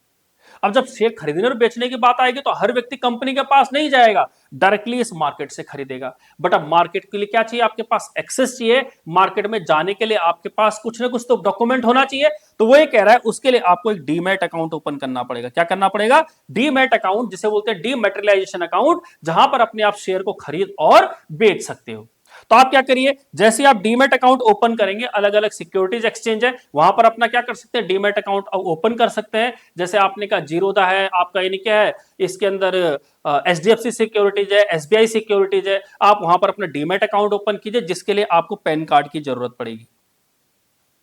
ठीक, तो अपना पैन कार्ड बनाइए। आप क्या कीजिए, जैसे ही पैन कार्ड बनेगा आप अपना डीमैट अकाउंट ओपन कर सकते हैं, और जैसे डीमैट अकाउंट अगर आपने ओपन कर लिया तो आप किसी भी शेयर को खरीद और बेच सकते हैं। तो हम कह रहे हैं कि यहां पर हमारे शेयर्स 2 तरह से होंगे, एक शेयर होगा हमारा जो लिस्टेड कहलाएगा और एक शेयर होगा जो हमारा अनलिस्टेड कहलाएगा। लिस्टेड का क्या मीनिंग हुआ, लिस्टेड का मतलब हुआ कंपनी कह रही है कि हमने अपने प्रोडक्ट को, हमने अपने शेयर को, कंपनी कह रही है कि हमने अपने प्रोडक्ट को, हमने अपने शेयर को एक मार्केट में रखा हुआ है, एक दुकान में रखा हुआ है, और उस दुकान का नाम है एनएसई और बीएसई। अगर ये प्रोडक्ट, इट मींस ये शेयर एनएसई और बीएसई में अवेलेबल है, लिस्ट किया हुआ है, उसे हम नाम दे रहे हैं लिस्टेड शेयर। और जिसका अगर मार्केट में लिस्ट नहीं किया हुआ है, नाम नहीं लिखा हुआ है, उसे हम नाम दे रहे हैं unlisted share. It means unlisted share को खरीदना और बेचना मुश्किल है, लिस्टेड शेयर को इजीली खरीदा और बेचा जा सकता है। तो पब्लिक शेयर जितने भी होंगे, पब्लिक कंपनी जितनी भी होंगी, उन्होंने अपने शेयर को क्या किया होगा, एनएसई या बीएसई में लिस्ट किया होगा। क्लियर है बात। यहां पर लिखा हुआ है लिस्टेड कंपनी की बात करें, listed company is company who securities, जिसे हम शेयर्स कह सकते हैं, स्टॉक कह सकते हैं, are listed on recognised stock exchange. और रिकॉग्नाइज्ड स्टॉक एक्सचेंज क्या है? बीएसई और NSE. Securities of a listed company are freely tradable on stock exchange. They can be sold or purchased without any restrictions. क्योंकि आपके पास demat account है, आपके पास access है, आप खरीद और बेच सकते हैं। अनलिस्टेड कंपनी किसे कह रहे हैं? Unlisted company is a company who securities, shares या stocks are not listed on a recognised stock exchange and hence not freely tradable. इन्हें खरीदा और बेचा नहीं जा सकता है। अ कंपनी मे और may not be listed. A company, company को जरूरी नहीं है कि लिस्ट हो, लिस्ट भी हो सकती है और अनलिस्टेड भी हो सकती है। लिस्टेड कौन सी होगी? जिसे पैसा चाहिए पब्लिक से, अपने आप को लिस्ट करा लेगी और पब्लिक को अपना हिस्सा बेच देगी जिसे पैसे की जरूरत होगी। ठीक, जनरली यही होता है। तो अब बात करें प्राइवेट कंपनी की, प्राइवेट कंपनी के शेयर लिस्ट नहीं होते हैं। Private company is always an unlisted company. Private company हमेशा क्या होगी? अनलिस्टेड कंपनी होगी। सिर्फ और सिर्फ पब्लिक कंपनी होगी जो लिस्टेड कंपनी होगी, जो अपनी कंपनी की क्या करेगी? शेयर्स पब्लिक को बेचेगी और पब्लिक को कहेगी भी जो जो लोग इंटरेस्टेड है हमारी कंपनी में पैसा लगा सकते हैं, हमारी कंपनी का हिस्सा खरीद सकते हैं। आई होप आपको ये बात समझ में आई होगी। इसके अलावा आपको एक और चीज बता देता हूं। हमने कहा हमारे पास ना निफ्टी और सेंसेक्स होता है। सुना होगा आपने निफ्टी और सेंसेक्स। निफ्टी का क्या मीनिंग हुआ? Market value. मार्केट वैल्यू को देखते हुए, मार्केट वैल्यू पहले समझते हैं होता क्या है, ये भी समझते हैं। मार्केट वैल्यू का मीनिंग ये हुआ कि आज आपकी कंपनी की वैल्यू क्या है, कंपनी की वैल्यूएशन। कंपनी की वैल्यूएशन को ही मार्केट वैल्यूएशन कहते हैं, market value. It mean company की वैल्यूएशन का मीनिंग, लेट सपोज अगर मैं बात करूं आज रिलायंस की, तो रिलायंस की मान लेते हैं 8 लाख करोड़ वैल्यू है। कितनी है? 8 लाख करोड़। इट मीन मान के चलते हैं कंपनी के पास कितना है? मान के चलते हैं कंपनी के पास 80,000 करोड़ शेयर है। मान के चलते हैं 80,000 करोड़ शेयर है और एक शेयर कितने का है? 10 लाख का है। 10 रुपए का एक शेयर है, 10 रुपए का एक शेयर है और कितना? 80,000 करोड़ शेयर है। एग्जाम्पल के तौर पे तो कंपनी की मार्केट वैल्यू कैसे निकालेंगे? किसी भी कंपनी की मार्केट वैल्यू निकालने के लिए आपको क्या करना है? ये देखना है कि कंपनी के पास टोटल शेयर्स कितने हैं, टोटल शेयर्स, और आज उसकी मार्केट में प्राइस क्या चल रहा है, यानी मार्केट में आज उसका रेट क्या चल रहा है। इन दोनों को मल्टीप्लाई करोगे तो कंपनी की मार्केट वैल्यू निकल आएगी। दैट मींस कंपनी की वैल्यूएशन निकल आएगी कि कंपनी की आज वैल्यू क्या है। ठीक, तो हम ये कह रहे हैं कि इसके अंदर निफ्टी के अंदर टॉप 50 कंपनी, टॉप 50 कंपनी जो है जिनकी मार्केट वैल्यू, अब जैसे शेयर कितने? 2500 2600 शेयर्स हैं टोटल। 2600 शेयर्स की ऐसी लिस्ट होगी, 1 2 3 4 5 6 इस तरह लिस्ट होगी। तो टॉप मार्केट वैल्यू जिनकी होगी, टॉप मार्केट वैल्यू कितनी? टॉप 50। जो टॉप 50 कंपनी होंगी उनको यहां पर कंसिडर किया गया है, उसे हम नाम दे रहे हैं निफ्टी का।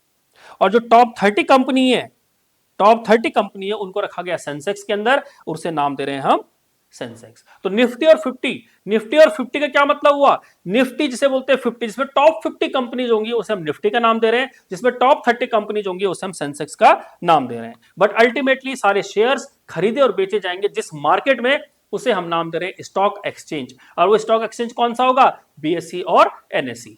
अब हम समझते हैं कि शेयर क्या है। तो शेयर हम ऑलरेडी समझ चुके हैं। शेयर का मीनिंग हुआ कंपनी, जो भी टोटल कैपिटल है कंपनी की, जो भी मार्केट वैल्यू है कंपनी के टोटल, उसमें एक शेयर की कीमत क्या है? एक टुकड़ा, उस टोटल कैपिटल का एक छोटा सा टुकड़ा, उसे हम नाम दे रहे हैं शेयर। तो कहता है शेयर्स का मीनिंग समझते हैं पहले। शेयर का मीनिंग क्या है? कहता है meaning of shares, total capital of the company is divided into units of small denomination. किसमें? डिनोमिनेशन किसमें? जो भी छोटे छोटे स्मॉल टुकड़े हैं उसे हम नाम दे रहे हैं। जैसे मान लेते हैं अगर हमारी 10 करोड़ रुपए की कंपनी है और एक शेयर 10 रुपए का है, तो 10 रुपए जो हम नाम दे रहे हैं इसको शेयर दे रहे हैं। ऐसे हमारे पास कितने शेयर होंगे? 1 करोड़ शेयर होंगे, तो वैल्यू कितनी होगी? टोटल मार्केट वैल्यू 10 करोड़ रुपए।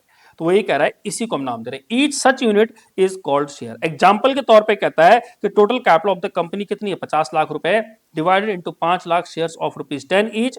तो 10 रुपए है ना, ₹10 विल बी कॉल्ड शेयर। इस 10 रुपए को हम क्या नाम दे रहे हैं? हिस्सा या शेयर दे रहे हैं, एक शेयर दे रहे हैं। दस, in the above case the company has 5 lakh shares of ₹10 each. Shares must be numbered so that they can be easily identified. Numbers जरूरी होने चाहिए। नेचर ऑफ शेयर्स, शेयर्स हमारे क्या हो सकते हैं? हमने पहले भी कहा ट्रांसफर कर सकते हैं, ये मूवेबल प्रॉपर्टी है, कोई किसी के शेयर खरीद और बेच सकता है। मार्केट में पब्लिक से शेयर खरीद सकती है। क्या लिखा हुआ है? The shares of a company are movable property transferable in the manner provided by its article of associations of the company. Shares of a company are traded as a goods as per goods act. जो हमारा sales of goods act 1930 है, वहां पर shares को as a goods माना गया है और उसे खरीदा और बेचा जा सकता है, इसे खरीदा और बेचा जा सकता है। यहां तक तो बात आपको समझ में आ गई। ठीक, नेक्स्ट हम बात करते हैं कि अगर हम शेयर्स की बात कर रहे हैं तो शेयर्स हमारे पास कितने तरह के होंगे। जो नेक्स्ट हम बात कर रहे हैं वो बात कर रहे हैं शेयर्स की, तो शेयर्स हमारे पास कितने तरह के होते हैं वो समझते हैं। तो हमने कहा शेयर्स हमारे पास दो तरह के होंगे, एक प्रेफरेंस शेयर्स होगा और दूसरा हमारे पास इक्विटी शेयर्स होगा। क्या होगा? एक होगा प्रेफरेंस शेयर्स, एक होगा इक्विटी शेयर्स। अब प्रेफरेंस शेयर्स किन्हें कह रहे हैं और इक्विटी शेयर किन्हें कह रहे हैं? इक्विटी शेयर्स को कहता है कि जो प्रेफरेंस शेयर्स नहीं है उन्हें इक्विटी शेयर कहा जाता है, और प्रेफरेंस शेयर किन्हें कहा जा रहा है? जिनके पास कुछ प्रेफरेंशियल राइट्स हैं, जिनके पास कुछ अधिकार हैं। अब वो अधिकार क्या होंगे? जैसे हम बात करें कि प्रेफरेंस शेयर्स के पास डिविडेंड का अधिकार होता है, कि प्रेफरेंस शेयर्स को क्या दिया जाता है? डिविडेंड दिया जाता है, पहले दिया जाता है, इक्विटी शेयर से पहले दिया जाता है। बात करें वाइंडिंग अप के टाइम पर जब पैसा बचेगा कंपनी के पास, तो सबसे पहले जो रिपे किया जाएगा वो किसको किया जाएगा? प्रेफरेंस शेयर को किया जाएगा, ना कि इक्विटी शेयर को किया जाएगा। तो कह रहे कुछ अधिकार हैं किसके पास? प्रेफरेंस शेयर्स के पास, इसीलिए उसे प्रेफरेंस शेयर का नाम दिया जा रहा है। उसके अलावा जो बचते हैं उन्हें क्या नाम दिया जाएगा? इक्विटी शेयर का नाम दिया जाएगा। तो कह रहा प्रेफरेंस शेयर्स कौन से शेयर्स होते हैं? कह रहा preference shares are those shares which carry the following two rights. क्या क्या राइट्स है उनके पास? Right to receive dividend at fix rate, और वो भी किससे पहले? इक्विटी शेयर से पहले, before the dividend paid to equity share holders. एक तो उन्हें डिविडेंड दिया जाएगा, फिक्स रेट पे दिया जाएगा, इक्विटी से पहले दिया जाएगा। दूसरा वो कह रहा है कि व्हेन कंपनी वाउंड अप, जब कंपनी बंद होती है तो they have right to return the capital before equity share. Equity share से पहले उनका पैसा वापस किया जाएगा, इक्विटी शेयर को बाद में पैसा वापस किया जाएगा। In addition to the above, preference shares may carry some more rights such as right to participate in excess profit where a specified dividend has been paid to the equity shares, or the right to receive a premium at a time of redemption. It means preference shares के पास right है कि जब उन्हें वापस किया जाए तो वो अपना प्रीमियम का पैसा मांग सकते हैं, प्रॉफिट ज्यादा हुआ तो उसमें डिविडेंड में भी क्या कर सकते हैं? वो एक्स्ट्रा हिस्सा मांग सकते हैं। बट ये राइट है, but it is not compulsory to pay by the company. बात करें प्रेफरेंस शेयर्स की कितने तरह के होते हैं?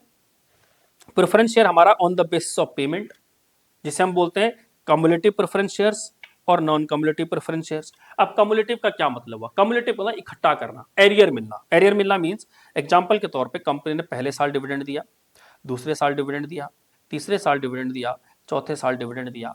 इट मींस कंपनी कह रही है कि हम आपके डिविडेंड को इकट्ठा करते जा रहे हैं। तो 4 साल का जो टोटल डिविडेंड होगा वो अगर उन्हें मिल रहा है, उसे नाम दे रहे हैं कम्युलेटिव प्रेफरेंस शेयर्स। बट जहां पर कंपनी क्या कर रही है? डिविडेंड को अक्यूमुलेट नहीं कर रही है। मान ली पहले साल दिया ही नहीं तो काम खत्म, दूसरे साल दिया नहीं, काम खत्म, तीसरे साल दिया नहीं, काम खत्म, चौथे साल दिया नहीं, काम खत्म, पांचवें साल देंगे वो हम देंगे, बाकी पिछले 4 साल का डिविडेंड हम नहीं देंगे, उसे नाम दे रहे हैं non cumulative preference shares. It means company कह रही है कि भाई हमने पहले साल डिविडेंड नहीं दिया, दूसरे साल नहीं दिया, तीसरे साल नहीं दिया, चौथे साल नहीं दिया, बट हमने कहा प्रेफरेंस शेयर का डिविडेंड लेट सपोज फिक्स है 10% का रेट है, तो 10%, 10%, 10%, 10% जुड़ के 40% हो गया। तो 40% डिविडेंड कब दिया जाएगा? एंड में दिया जाएगा। इसे बोलते हैं हम एरियर ऑफ डिविडेंड। इसका नाम दे रहे हैं हम कम्युलेटिव प्रेफरेंस डिविडेंड। यहां पर यानी डिविडेंड के प्रेफरेंस को, डिविडेंड जो प्रेफरेंस शेयर्स हैं उसके डिविडेंड को अक्यूमुलेट किया जा रहा है। बट अगर ऐसा केस हुआ कि पहले साल भी नहीं दिया, दूसरे साल भी नहीं दिया, तीसरे साल भी नहीं दिया, चौथे साल भी नहीं दिया, तो ऐसा नहीं है कि 5वें साल उसे 50% दिया जाएगा, नहीं, सिर्फ 10% दिया जाएगा इन case of non cumulative dividend. It means अगर आपके डिविडेंड को इकट्ठा किया जा रहा है उसे कम्युलेटिव करें, जिसमें कोई इकट्ठा नहीं हो रहा होगा तो देंगे, नहीं होगा तो नहीं देंगे, दैट मींस उसे हम नाम दे रहे हैं नॉन कम्युलेटिव प्रेफरेंस शेयर्स। पढ़ लेते हैं क्या लिखा है। कह रहा है cumulative preference shares are those preference shares the holders of which are entitled to recover the arrears of preference dividend. देखो एरियर क्यों लिखा है? क्योंकि वो पहले नहीं दिया था, उसे अब देना पड़ेगा। Before any dividend is paid on equity shares. This means that if in any year the profits of the company are insufficient to pay the dividend of these shares, dividend keeps accumulated। मान लीजिए किसी साल company के पास profit नहीं है कि dividend दे, तो dividend इकट्ठा होकर अगले साल दिया जाएगा। ठीक, एग्जांपल दिया हुआ, आप पढ़ लीजिएगा। आगे लिखा हुआ है नॉन कम्युलेटिव प्रेफरेंस शेयर क्या हुआ? The holders of such shares get fix amount of dividend out of the profit each year. If no dividend is declared in any of the year due to some reason, तो उस case में कह रहा है कि such share holders get nothing और nor can claim the unpaid dividend, कि ऐसा क्लेम भी नहीं कर पाएंगे कि भाई हमने पहले नहीं दिया, आपने पिछले साल नहीं दिया क्योंकि प्रॉफिट्स नहीं थे तो हमें इस साल दीजिए, नहीं। नॉन कम्युलेटिव में ऐसा कुछ नहीं होता है। कम्युलेटिव में क्या होता है, डिविडेंड इकट्ठा होता जाएगा, लेकिन नॉन कम्युलेटिव में इकट्ठा नहीं होगा। दूसरा वो कह रहा है कि डिविडेंड हमारा क्या है, on the basis of participation. On the basis of participation means हमने पहले भी कहा था कि जो प्रेफरेंस शेयर होल्डर्स हैं उनके पास राइट है कि वो मैनेजमेंट में पार्टिसिपेट कर सकते हैं और नहीं कर सकते हैं। अगर वो पार्टिसिपेट कर रहे हैं तो उन्हें हम पार्टिसिपेटिंग प्रेफरेंस शेयर्स कह रहे हैं, अगर वो पार्टिसिपेट नहीं कर रहे हैं तो उसे हम नॉन पार्टिसिपेटिंग प्रेफरेंस शेयर्स कह रहे हैं। कह रहे हैं पार्टिसिपेशन का मीनिंग क्या हुआ, पार्टिसिपेशन का मीनिंग ये हुआ कि मैनेजमेंट में उनका अपना खुद का कोई योगदान होगा। कहता है such shares in addition to the fixed preference dividend carry a right to participate in the surplus profit if any after dividend is stipulated rate has been paid to equity shareholders. Similarly, in the event of winding up after paying back both the preference shares and equity shareholders, there is still some surplus left. सबसे पहले किसको दिया जाएगा, किसको दिया जाएगा सारा का सारा प्रेफरेंस शेयर्स को, बाद में किसको दिया जाएगा, इक्विटी शेयर्स को। Non participating means such shares get only fix rate of dividend every year and do not carry any, कोई भी पैसा नहीं दिया जाएगा, सरप्लस का पैसा अगर होगा वाइंडिंग अप के टाइम पे, unless expressly provided the preference shares are usually non participating. Next कहता है on the basis of redemption. On the basis of redemption means repayment, हमें वापस करना उनको, तो क्या होगा, या तो रिडीमेबल प्रेफरेंस शेयर्स होंगे या इरिडीमेबल प्रेफरेंस शेयर्स होंगे। रिडीमेबल प्रेफरेंस शेयर्स का मीनिंग हमने एक फिक्स टेन्योर डिसाइड कर लेते हैं कि 20 साल का टेन्योर है, 20 साल बाद हम आपका ये पैसा वापस कर देंगे, इसे हम नाम दे रहे हैं रिडीमेबल प्रेफरेंस शेयर्स। इरिडीमेबल का मतलब क्या है कि हमने पैसा आपसे एज अ प्रेफरेंस शेयर आपने पैसा लगा दिया है कंपनी में, हम आपको पैसा वापस नहीं करेंगे, आपको हर साल डिविडेंड मिलता रहेगा, बट आपको पैसा वापस नहीं किया जाएगा। कब किया जाएगा, at the time of winding up, जब कंपनी क्या की जाएगी, बंद की जाएगी। कह रहा है such shares are those shares which will be repaid by the company within a stipulated period of time, जो भी टाइम दिया हुआ है, ठीक है, उसके हिसाब से उन्हें पे किया जाएगा। But in irredeemable preference shares are those shares the capital of which can not be refunded, कब तक, बिफोर वाइंडिंग अप, जब वाइंडिंग अप होगा तब तो करना ही पड़ेगा वापस, ठीक। No company limited by shares shall issue preference shares which is irredeemable or redeemable after the expiry of 20 years from the date of issue. Next कह रहा on the basis of convertibility. It means preference shares को equity shares में convert किया जा सकता है। अगर उन्हें कन्वर्ट किया जाएगा उसे हम नाम दे रहे हैं कन्वर्टेबल प्रेफरेंस शेयर्स, अगर उन्हें कन्वर्ट नहीं किया जाता है उसे नाम दे रहे हैं नॉन कन्वर्टेबल प्रेफरेंस शेयर्स। तो कह रहा है कन्वर्टेबल प्रेफरेंस शेयर्स कौन से होते हैं, कह रहा है holder of these shares have a right to get their preference shares converted into equity shares at the option, जब उन्हें लगता है कि हमें जरूरत है तब वो क्या कर सकते हैं, उसे कन्वर्ट कर सकते हैं। But non convertible preference shares क्या होते हैं, when the holders of preference shares have not conferred the right to getting preference shares converted into equity shares. It means यहां पर इनको क्या किया जाएगा, प्रेफरेंस शेयर्स को इक्विटी में कन्वर्ट नहीं किया जा सकता। तो हमने कहा हमारे पास दो तरह के जो शेयर्स होंगे, इक्विटी और प्रेफरेंस। आपको प्रेफरेंस का समझ में मीनिंग आया कि प्रेफरेंस के पास कुछ प्रेफरेंशियल राइट्स होते हैं। इसके अलावा हमने कहा प्रेफरेंस शेयर्स को हमने क्या किया, बांटा हुआ है, किसके बेसिस पे, on the basis of payment of dividend, cumulative and non cumulative, on the basis of participation, participating and non participating, on the basis of redeemable, it means redemption, redeemable and irredeemable, on the basis of conversion, convertible and non convertible preference shares. वो कह रहा बाकी बचे हुए क्या कहलाएंगे, equity shares. बाकी बचे हुए क्या कहलाएंगे, इक्विटी शेयर्स। तो हमारे पास दूसरा क्या हुआ, इक्विटी शेयर्स। कह रहा equity shares are those shares which are paid dividend only when profits are left after the preference share holders have been paid fix rate of dividend. It means equity share को तो तभी मिलेगा profit dividend जब उनके पास बचेगा profit preference share holders को देने के बाद। If in the particular year there are no profits or insufficient profits, equity shareholders will receive nothing. Equity share को कुछ नहीं मिलेगा। वहां पर तो कम्युलेटिव का ऑप्शन है कि कम्युलेटिव करके इकट्ठा दिया जाएगा, पर यहां पर ऐसा कुछ प्रावधान नहीं है। If the company earns more profit, they get a higher rate of dividend as regard returns of capital. Equity share capital is returned only when preference shares capital is return in full. Preference share holder को payment होने के बाद, पूरी payment करने के बाद अगर कुछ बचेगा तो हम इक्विटी शेयर होल्डर को वापस करेंगे, अदरवाइज नहीं करेंगे। Equity share holders have voting rights and can not control the affairs of the company. It means सारा का सारा कंट्रोल किसके पास होता है, इक्विटी शेयर होल्डर के पास होता है। हम प्रेफरेंस और इक्विटी में डिफरेंस देख लेते हैं तो आपको टाइप समझ में आ जाएगा कि जो हमने शेयर पढ़ा था कंपनी लिमिटेड बाय शेयर्स था, तो शेयर्स के अंदर हमने पढ़ा था कि जो हमारे पब्लिक कंपनी के जो शेयर्स हैं हम उस शेयर की बात कर रहे हैं कि शेयर हमारे प्रेफरेंस होंगे या इक्विटी होंगे। सबसे पहले बात करते हैं प्रेफरेंस शेयर्स की और इक्विटी शेयर्स की। तो सबसे पहले रेट ऑफ डिविडेंड की बात करें। प्रेफरेंस शेयर का रेट फिक्स होता है जबकि यहां पर ऐसा कोई रेट फिक्स नहीं होता है। बात करें एरियर ऑफ डिविडेंड की, तो प्रेफरेंस शेयर के केस में एरियर ऑफ डिविडेंड दिया जाता है, मे कम्युलेट, लेकिन इस केस में ऐसा कुछ भी केस नहीं होता है। Preferential right as to the payment of dividend, yes, preference share को राइट होता है कि उसे पहले पेमेंट की जाएगी, बट इक्विटी शेयर्स को प्रेफरेंस शेयर के बाद पे किया जाएगा। कह रहा है they have right to receive dividend before any dividend is paid on equity shares. Payment of dividend on equity shares is made after the payment of preference dividend. अगर हम preferential right as the payment of capital का है, तो preference share holder के पास पहले right होता है कि जब भी कंपनी बंद होगी तो सबसे पहले प्रेफरेंस शेयर होल्डर को दिया जाएगा, बाद में इक्विटी शेयर होल्डर्स को पेमेंट की जाएगी। कह रहा है they have a right to return on capital in case of winding up before any capital is return to equity share holders. और इक्विटी शेयर होल्डर्स को क्या किया जाएगा, equity share capital is paid only when preference share capital is paid at full. जब उन्हें पूरा पैसा दे दिया जाएगा, प्रेफरेंस शेयर होल्डर्स को 100% पेमेंट हो जाएगी, उसके बाद पैसा बचेगा तो वो इक्विटी शेयर होल्डर को वापस किया जाएगा। वोटिंग राइट की बात करें तो प्रेफरेंस शेयर होल्डर्स के पास जनरली वोटिंग राइट नहीं होता है, बट अगर इक्विटी शेयर होल्डर चाहे तो उनको वोटिंग राइट दे सकते हैं।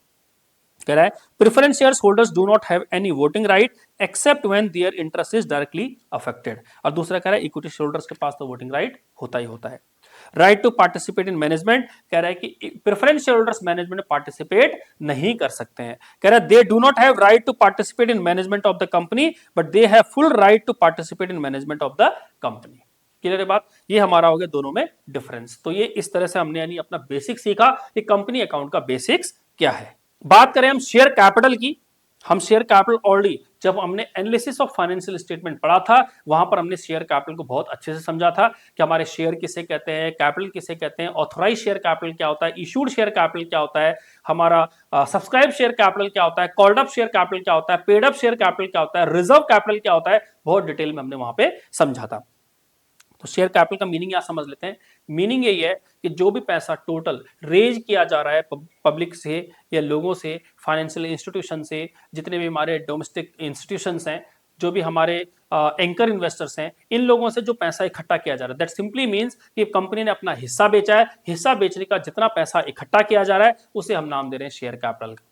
ठीक, तो वो ये कह रहा है कि share capital means capital raised by company by issue of shares. Many individuals and institutions contribute varying sums to the company's capital, yet there is no separate capital account for each of these individuals or institutions. There is one consolidated capital account जिसे हम नाम दे रहे हैं क्या नाम दे रहे हैं, शेयर कैपिटल अकाउंट। तो एक कैपिटल अकाउंट खोला हुआ है जिसे हम नाम दे रहे हैं शेयर कैपिटल अकाउंट, जिसमें सब लोगों का पैसा इकट्ठा किया जाएगा, उसे हम नाम दे रहे हैं शेयर कैपिटल।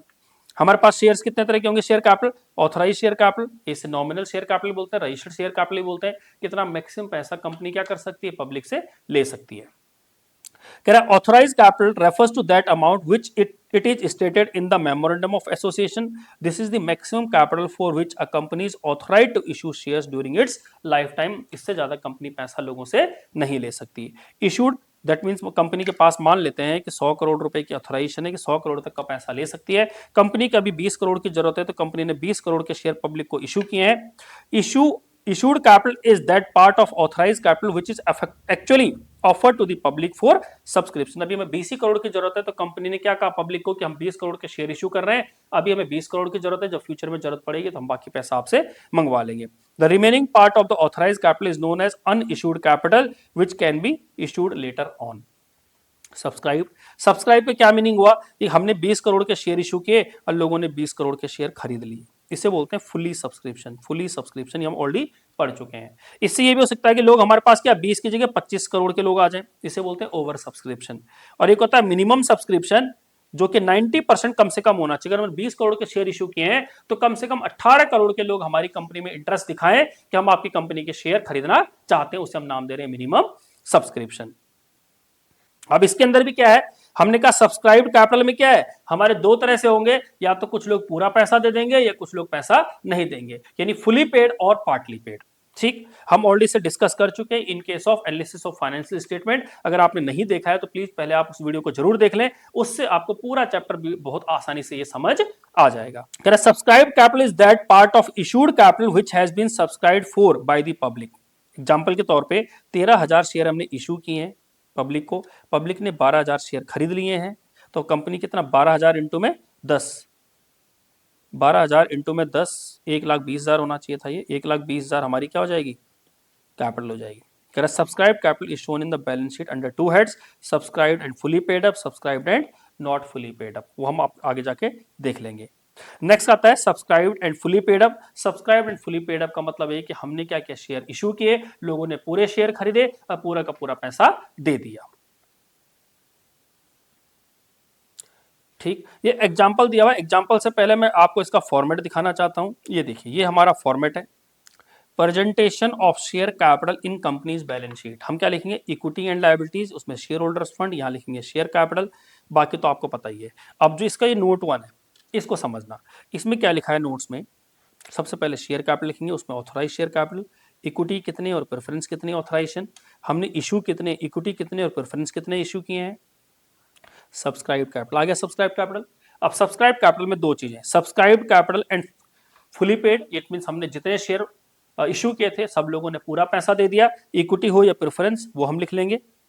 और दूसरा subscribed share capital but not fully paid, अभी तक पूरा पैसा नहीं मिला है, उसे हम लिखेंगे यहाँ पर कितने शेयर्स हैं, इक्विटी कितने प्रेफरेंस, उसमें लेस क्या करेंगे, कॉल्स एंड एरियर्स, और ऐड क्या करेंगे, फोर फीचर ऑफ शेयर्स, इसे ऐड कर देंगे। मान लेते हैं हमने 12,000 शेयर इशू किए थे और 12,000 में से 12,000 हमने शेयर इशू किए थे, 12,000 में मान लेते हैं 10,000 लोगों ने पूरा पैसा दे दिया, फुल पैसा दे दिया, 2,000 लोगों ने पूरा पैसा नहीं दिया, सिर्फ 8 दिया 10 में से, और इन्होंने 10 में से 10 दे दिया। तो क्या करेंगे, यहां पर हम लिख लेते हैं, हम सब्सक्राइब शेयर 12,000 शेयर है, इसमें से हम 10,000 शेयर यहां लिख देंगे, 10 रुपए का, इट मीन 1 लाख रुपए पूरा हो गया।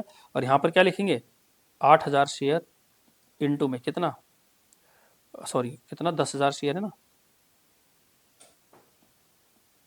2,000 शेयर्स इंटू में 10 माइनस 2,000 शेयर इंटू में 2, जिसे हम नाम दे रहे हैं calls and arrears, that is 20,000 minus 4,000, तो ये हो जाएगा 16,000। ठीक, इस तरह से हम प्रेजेंट करेंगे इसे अपनी बैलेंस शीट में। आई होप आपको बात समझ आ रही होगी। इसे एक एग्जाम्पल के साथ समझते हैं। कह रहा authorise capital of Pure Foods Limited 50 lakh divided into 5 lakh equity shares of 10 each. Out of these, company issued 2 lakh equity shares for subscription to the public. Public applied for 1,80,000 equity shares, and all the money was duly received. How will you show share capital in the balance sheet of the company? Also prepare notes to the accounts. भाई हमने कहा ये हमारी balance sheet है, ठीक है जी। Particular हमने यहाँ नोट नंबर, यहाँ हमने लिखा करंट ईयर, यहाँ लिखा हमने प्रीवियस ईयर, यहाँ लिखा हमने इक्विटी एंड लायबिलिटी, यहाँ लिखा हमने शेयर होल्डर फंड, यहाँ पर लिखा हमने इक्विटी शेयर कैपिटल और प्रेफरेंस शेयर कैपिटल, मतलब शेयर कैपिटल लिख दिया हमने, इसे ऐसे नहीं लिखते, हम लिखते हैं शेयर कैपिटल वैसे रिजर्व एंड सरप्लस भी आता है, ठीक है, एटसेट्रा। अब हमारा ये तो हो गया, बाकी हम बनाते हैं नोट। हमने कहा नोट में देख लेते हैं क्या है। सबसे पहले लिखा हमने ऑथराइज शेयर कैपिटल, कितने ऑथराइज शेयर कैपिटल है हमारे पास, 5 लाख शेयर्स हैं, 10 रुपए का एक है, कितना हो गया, 50 लाख। उसके बाद हमने लिखा इशूड शेयर कैपिटल, इशू कितने किए हमने, 2 लाख शेयर इशू किए, 10 रुपए का एक है, 20 लाख। फिर हम लिखा सब्सक्राइब शेयर कैपिटल, हमने कहा 1,80,000 हमने शेयर इशू किए, 10 रुपए का एक है, 18 लाख। क्लियर बात, और ये 18 लाख हम यहाँ लिख देंगे शेयर कैपिटल के नाम पे, नोट नंबर 1 करके 18 लाख। ये थी हमारी प्रेजेंटेशन इस प्रकार, ठीक है। यहाँ आगे चलते हैं। नेक्स्ट है आपका subscribed but not fully paid up. It means share subscribe तो होंगे पर सब लोगों ने पूरा पैसा नहीं दिया होगा। Shares are said to be subscribed but not fully paid up under the following two situations. पहली सिचुएशन क्या है, when the company has called up the full amount nominal value of the shares but share holders has not paid the some part, उन लोगों ने कुछ पैसा नहीं दिया। और दूसरा, when the company has not called up the full nominal value, कंपनी ने पूरा पैसा मंगवाया ही नहीं अभी तक। एग्जाम्पल देखते हैं। On 1st April 25, Chetan Limited was formed with authorized capital 22,50,000 रुपए divided into 22,500 equity shares of 100 each. Company invited application 18,750 share company ने इशू किए। Amount was payable as follows, on application 30 रुपए, अलॉटमेंट 40 रुपए, first and final call 30 रुपए, यानी पूरे 100 रुपए हो गए। The issue was fully subscribed and the company allotted shares to all applicants. Company ने क्या किया, fully subscribe हो गया, it means पूरे 18,750 लोग आ गए और कंपनी ने सबको शेयर्स दे भी दिए। All money was received except the first and final call on 3,500 shares, 3,500 shares पर हमें फर्स्ट एंड फाइनल कॉल का पैसा नहीं मिला। अब आगे कह रहा है, present the share capital in the balance sheet of the company ये आपको प्रेजेंट करना है, ऑल्सो नोट्स बनाने हैं। अब हमें सिर्फ प्रेजेंट करना है और कुछ नहीं करना। अब देखिए यहां पर बनाई हमने balance sheet, particular, note number, यहां पर लिखा हमने करंट ईयर, यहां लिखा हमने प्रीवियस ईयर, यहां लिखा equity and liability, share holder fund, इसमें शेयर कैपिटल। शेयर कैपिटल में नोट नंबर 1। अब हमने नोट नंबर 1 बनाया, हमने कहा यहाँ पर बनाते हैं नोट नंबर 1। हमने यहाँ पर लिखा सबसे पहले ऑथराइज शेयर कैपिटल। कितने शेयर कैपिटल हैं? 22,500 इंटू में 100, 22,50,000। दूसरा हमने कहा इशूड शेयर कैपिटल, कितना? 18,750 इंटू में 100। तीसरा हमने कहा सब्सक्राइब्ड शेयर कैपिटल, कितना?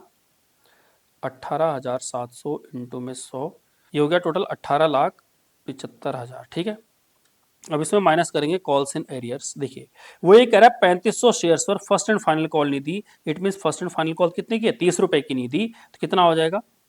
3500 इंटू में 30 रुपए, कितना हो जाएगा ये? 3500 शेयर इंटू में 30 रुपए, 1,05,000। 1,05,000 रुपए नहीं दिए। 18,75,000 में से अगर 1,05,000 नहीं दिए तो 17,70,000 रुपए की हमारी कैपिटल आ जाएगी, और यहाँ लिख देंगे 17,70,000। क्लियर बात? इस तरह से हम प्रेजेंट करेंगे अपनी कैपिटल को। नेक्स्ट कैपिटल आती है हमारी called up capital. Called up capital का मीनिंग ये हुआ कि हमने कहा कंपनी की जो नॉमिनल वैल्यू थी 10 रुपए, उसमें से कंपनी ने अभी मान के चलते हैं कि 6 रुपए मंगाए, 4 रुपए अभी तक नहीं मंगाए, तो जो ये 4 रुपए मंगाए जाएंगे इसे हम नाम दे रहे हैं कॉल्ड अप कैपिटल का। अब इस 4 में से कितना लोग देंगे उसे नाम कहा जाएगा पेड अप कैपिटल का। मान लेते हैं इस 4 रुपए में से अभी हमने जो 6 रुपए मंगाए थे, बाकी जो बचे 4 रुपए, इसमें से हमने 3 रुपए ही मंगाए अभी तक। जो 3 रुपए मंगाएंगे उसे नाम देंगे कॉल्ड अप कैपिटल। लोग इस 3 रुपए को दे देंगे, उसे नाम देंगे पेड अप कैपिटल। और जो 1 रुपए अभी तक हमने मंगाया ही नहीं है उसे नाम दे रहे हैं हम रिजर्व कैपिटल। तो कह रहा है कॉल्ड अप कैपिटल क्या है? Called up capital means such part of subscribed capital which has been called by the directors या from the share holders of the company, but जितना पैसा मंगाया जा रहा है, जो बचा हुआ पैसा है नॉमिनल वैल्यू का, उसे हम नाम दे रहे हैं कॉल्ड अप कैपिटल। एग्जांपल के तौर पे डायरेक्टर ने कॉल किया 860 पर share on 12,000 shares of 100 each, ₹60 होगा ये, इट्स नॉट 860, ₹60 मंगाया, 100 रुपए का एक है, कितना हो जाएगा? 12 6 के 72, rupees 7,20,000 will be called up capital. 7,20,000 को क्या कहा जाएगा? Called up capital. कैसे? 12,000 शेयर है और 60 रुपए का एक है, तो 12,000 शेयर्स इंटू में 60 इक्वल टू हो गया 7,20,000। तो 7,20,000 जो मंगाया जाएगा इसे कहेंगे कॉल्ड अप कैपिटल। अब इस 60 रुपए में मान लेते हैं 40 ही देता है कोई, तो 40 जो दे रहा है उसे हम क्या नाम दे रहे हैं? Paid up capital. ठीक, तो यहां पर क्या लिखा हुआ है? Paid up capital. कह रहा है the term paid up capital या paid up refers to the portion of called up capital which has been actually received from the share holders, कि जितना हमें पैसा एक्चुअल में रिसीव हो रहा है। 60 रुपए में 60 रुपए मिल रहे हैं तो पूरे 7,20,000 क्या कहलाएगी? Paid up capital. 60 रुपए में मान लेते हैं 85 मिल रहा है, 50 मिल रहा है तो 12,000 इंटू में 50, इट मीन 6 लाख रुपए होगी हमारी पेड अप शेयर कैपिटल। कह रहा है usually the called up share capital and the paid up share capital are same except that some shareholders may not have paid the amount calls, कि जो हमने पैसा मंगाया और कुछ लोगों ने नहीं दिया उतना हम हटा देंगे। any unpaid amount is called calls in arrears, और से हम क्या नाम देते हैं? शेयर होल्डर्स को। ठीक, ये सब वही लिखा हुआ है। Paid up capital will be called up, तो हमने यहां पर जो सीखा, हमने क्या कहा कि हमने पेड अप कैपिटल थी 7,20,000 रुपए की, called up capital. Paid up capital generally 7,20,000 ही रहेगा, बट कोई व्यक्ति अगर पैसा नहीं देगा तो उतना पैसा हम कम कर देंगे, जिसे हम नाम दे रहे हैं कॉल्स इन एरियर्स का। रिजर्व कैपिटल किसे कह रहे हैं? कि जो पैसा कंपनी ने अभी तक मंगवाया ही नहीं है उसे नाम दे रहे हैं रिजर्व कैपिटल का। ठीक, ये हम ऑलरेडी पढ़ चुके हैं, तो हम इसको थोड़ा सा स्किप करके आगे चलते हैं। आगे देखते हैं, जब हम बात कर रहे हैं शेयर इशू करने की, तो शेयर इशू क्यों किए जा रहे हैं? शेयर इशू हम 3 तरह से करेंगे। एक तो कैश के लिए, कैश के लिए मींस हम पैसा चाहते हैं डायरेक्टली कैश और बैंक आए, बट कैसे? प्राइवेट प्लेसमेंट के थ्रू। किसके थ्रू? प्राइवेट प्लेसमेंट के थ्रू। दूसरा, हम अगेन पैसा कैश और बैंक के थ्रू चाह रहे हैं, लेकिन इस बार हम शेयर किसको बेच रहे हैं? पब्लिक को बेच रहे हैं। और तीसरा कह रहा है कि हम क्या है? अदर देन कैश चाहते हैं, कि हमारे पास शेयर इशू कर रहे हैं for other than cash. It means company ने अपने शेयर इशू किया। शेयर इशू करने का मतलब ही क्या है? कंपनी अपना हिस्सा बेच रही है for the purpose of money.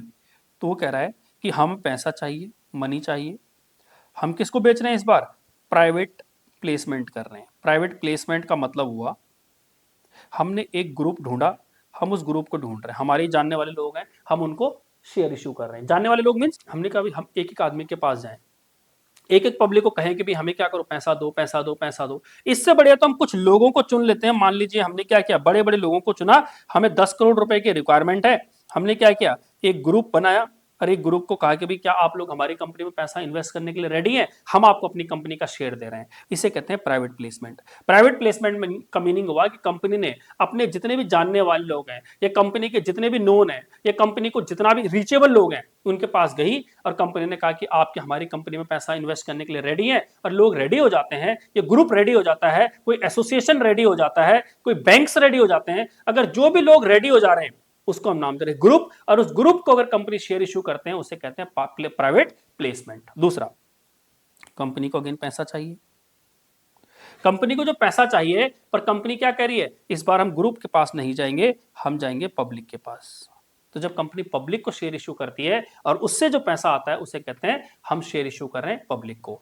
और तीसरा, कंपनी कह रही है कि इस बार हमें मनी नहीं चाहिए, अदर देन मनी चाहिए। Other than money, other than money का क्या मीनिंग हुआ, अदर देन मीनिंग मनी का हुआ असेट्स के रूप में देंगे। इट मींस एक्सेप्ट कैश और बैंक, कैश और बैंक के अलावा जो भी असेट्स कंपनी को मिलेंगी उसके बदले कंपनी क्या कर रही है, शेयर इशू कर रही है। एग्जांपल के तौर पे मान लेते हैं कोई इंस्टीट्यूट है और कोई इंस्टीट्यूशन है, क्या कोचिंग सेंटर मान लेते हैं। अब वो अपना इंस्टीट्यूट क्या कर रहा है, कोचिंग इंस्टीट्यूट क्या कर रहा है, लिस्ट कराना चाह रहा है, पब्लिक से पैसा मांगना चाह रहा है और इसे बड़ा करना चाह रहा है। तो वो कह रहा है कि कोई बात नहीं जी, आपके पास अगर मान लीजिए बिल्डिंग है तो हम बिल्डिंग लेंगे, क्योंकि हमें अल्टीमेटली बिल्डिंग चाहिए। बिल्डिंग हम क्या करेंगे, वहां पर इंस्टीट्यूट स्टार्ट करेंगे और पढ़ाएंगे। तो हमने कहा बिल्डिंग भी दोगे आप तब भी हम आपको शेयर देंगे। कोई कह रहा है जी हमारे पास फर्नीचर है, हमने कहा फर्नीचर दीजिए आपको शेयर दिए जाएंगे। कोई कह रहा है जी हमारे पास क्या है, एसी है, पंखा है, एटसेट्रा एटसेट्रा, जो भी सामान है। कोई कह रहा है डिजिटल बोर्ड है हमारे पास, ठीक, वही कह रहा है आप ये दीजिए, अगर आप ये देंगे तब भी हम आपको कंपनी के शेयर दे देंगे। क्लियर बात। तो कंपनी तीन तरह से शेयर इशू कर सकती है, कैश में एक पर्टिकुलर ग्रुप को, कैश में पब्लिक को, और अदर देन कैश बाकी सबको। यहां पर ये कह रहा है कि कैश में बेच रही है प्राइवेट प्लेसमेंट को, कैश में बेच रही है पब्लिक को, और कैश में बेच रही है अदर देन कैश में बेच रही है। ठीक, तीनों कंडीशन। तो हम एक एक करके समझते हैं। सबसे पहले लिखा हुआ है कि प्राइवेट प्लेसमेंट को अगर हम बेच रहे हैं, किसी पर्टिकुलर ग्रुप को अगर हम शेयर बेच रहे हैं तो क्या होगा। क्या लिखा है, as per section 42 of the companies act, a company may issue shares on private placement basis also. अब प्राइवेट प्लेसमेंट का मतलब समझते हैं। Sometimes the promoters of the public company are confident of raising capital through private sources and contacts. बोल रहा है, खुद मालिक कह रहा है जी मेरे इतने अच्छे कॉन्टेक्ट्स हैं, मेरे इतने अच्छे सोर्स हैं, मैं खुद अकेला पैसा क्या कर सकता हूं, अरेंज कर सकता हूं। In such case company does not invite public.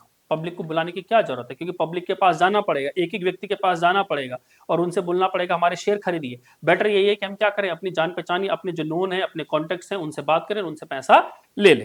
कह रहा for its shares but make private placement of shares to promoters, their friends, relatives, share holders of group companies, mutual funds, non residents, financial institutions, जैसे LIC हो गया, LIC को बेच दिया, UTI को बेच दिया, और हमने आईसीआईसीआई को बेच दिया। इनको हमने शेयर्स बेच दिए, अपना हिस्सा बेच दिया, इसे हम नाम दे रहे हैं प्राइवेट प्लेसमेंट।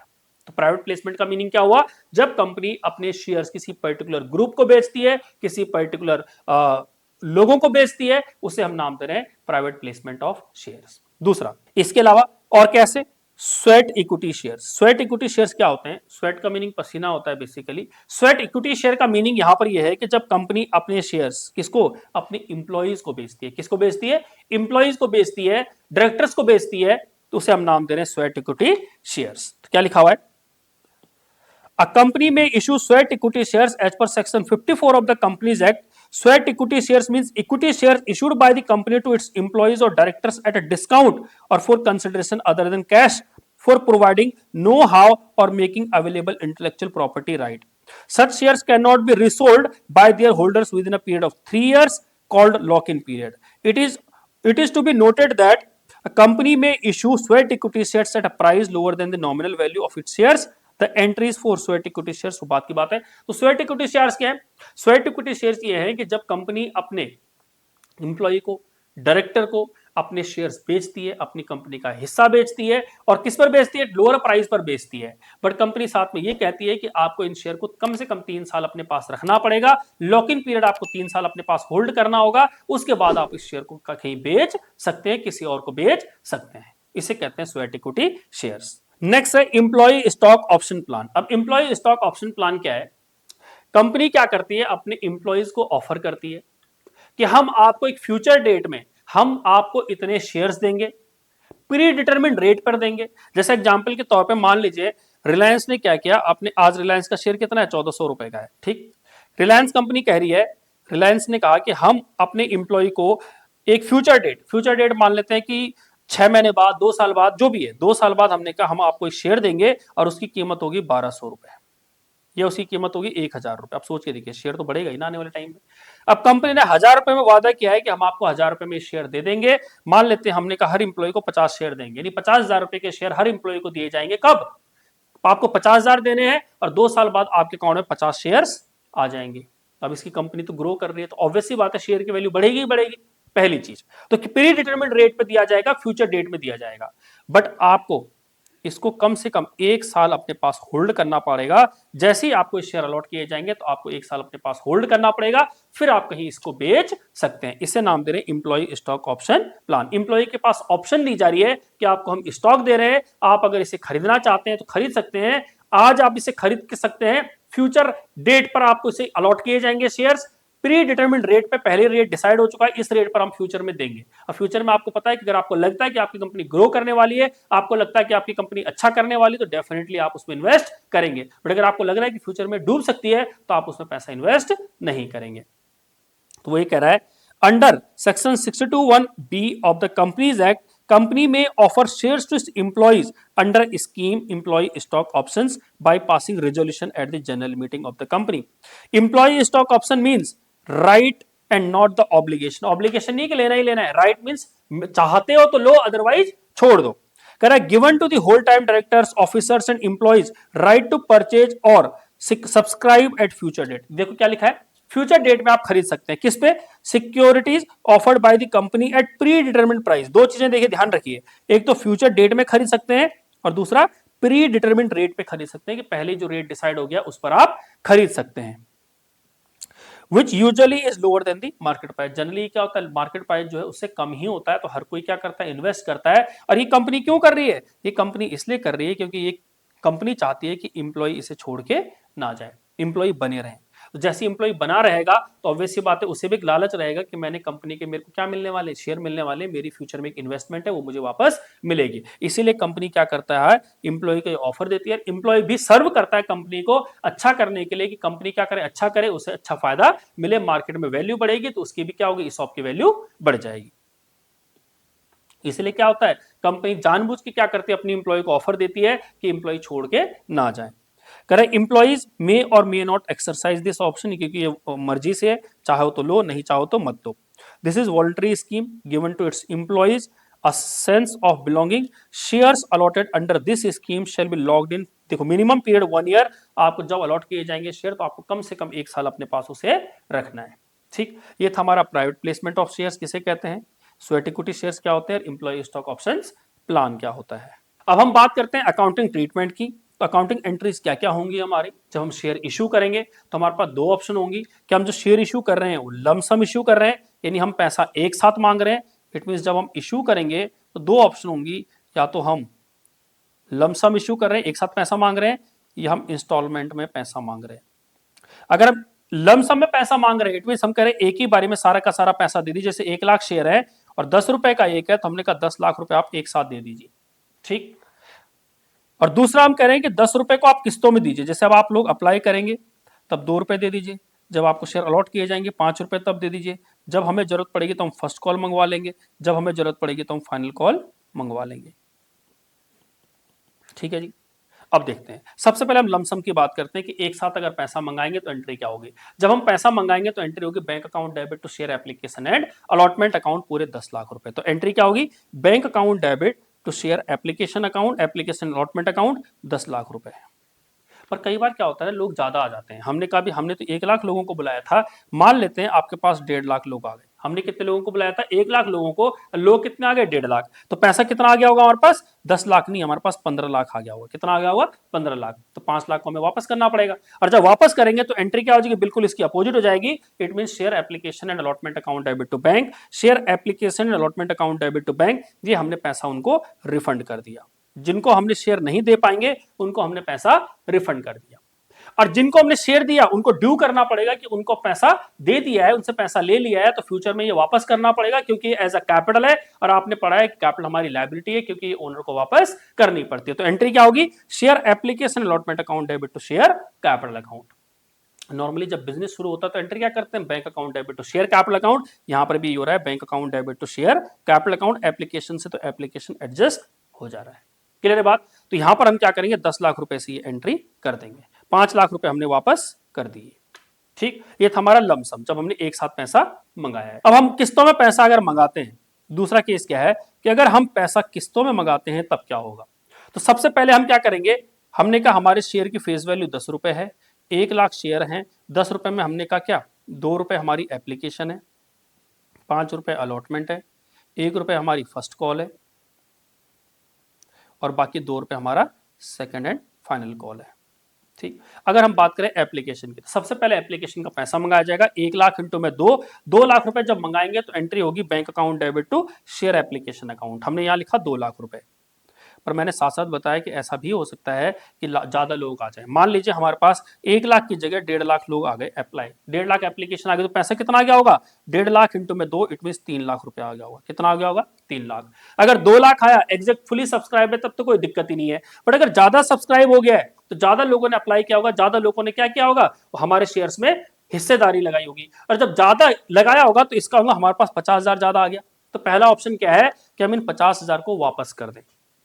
जब वापस करेंगे तो एंट्री क्या होगी हमारी? Share application account debit to bank. हमने इन 50,000 को क्या कर दिया? वापस कर दिया। 50,000 को क्या कर दिया? वापस कर दिया। दूसरा ऑप्शन वो कह रहा है कि इसे वापस मत कीजिए, जब आप अगला पैसा मंगाएंगे, कौन सा पैसा? अलॉटमेंट का पैसा मंगाएंगे, उस समय उन लोगों के साथ एडजस्ट कर लेना, या जब आप कॉल का पैसा मंगाएंगे आप उस समय एडजस्ट कर लेना। इतना पैसा उनसे आपने जो एडमिशन के टाइम एप्लीकेशन के टाइम पे आपने जितना ज्यादा पैसा लिया है उसको आप एडजस्ट कर देना at the time of allotment and calls. जब एडजस्ट करेंगे तो एंट्री क्या होगी? Share application account debit to share allotment to share first call and to share second and final call. Example के तौर पे समझाता हूं। मान लेते हैं कोई बच्चा पढ़ने आता है और उसकी मई की फीस बनती है 500 रुपए।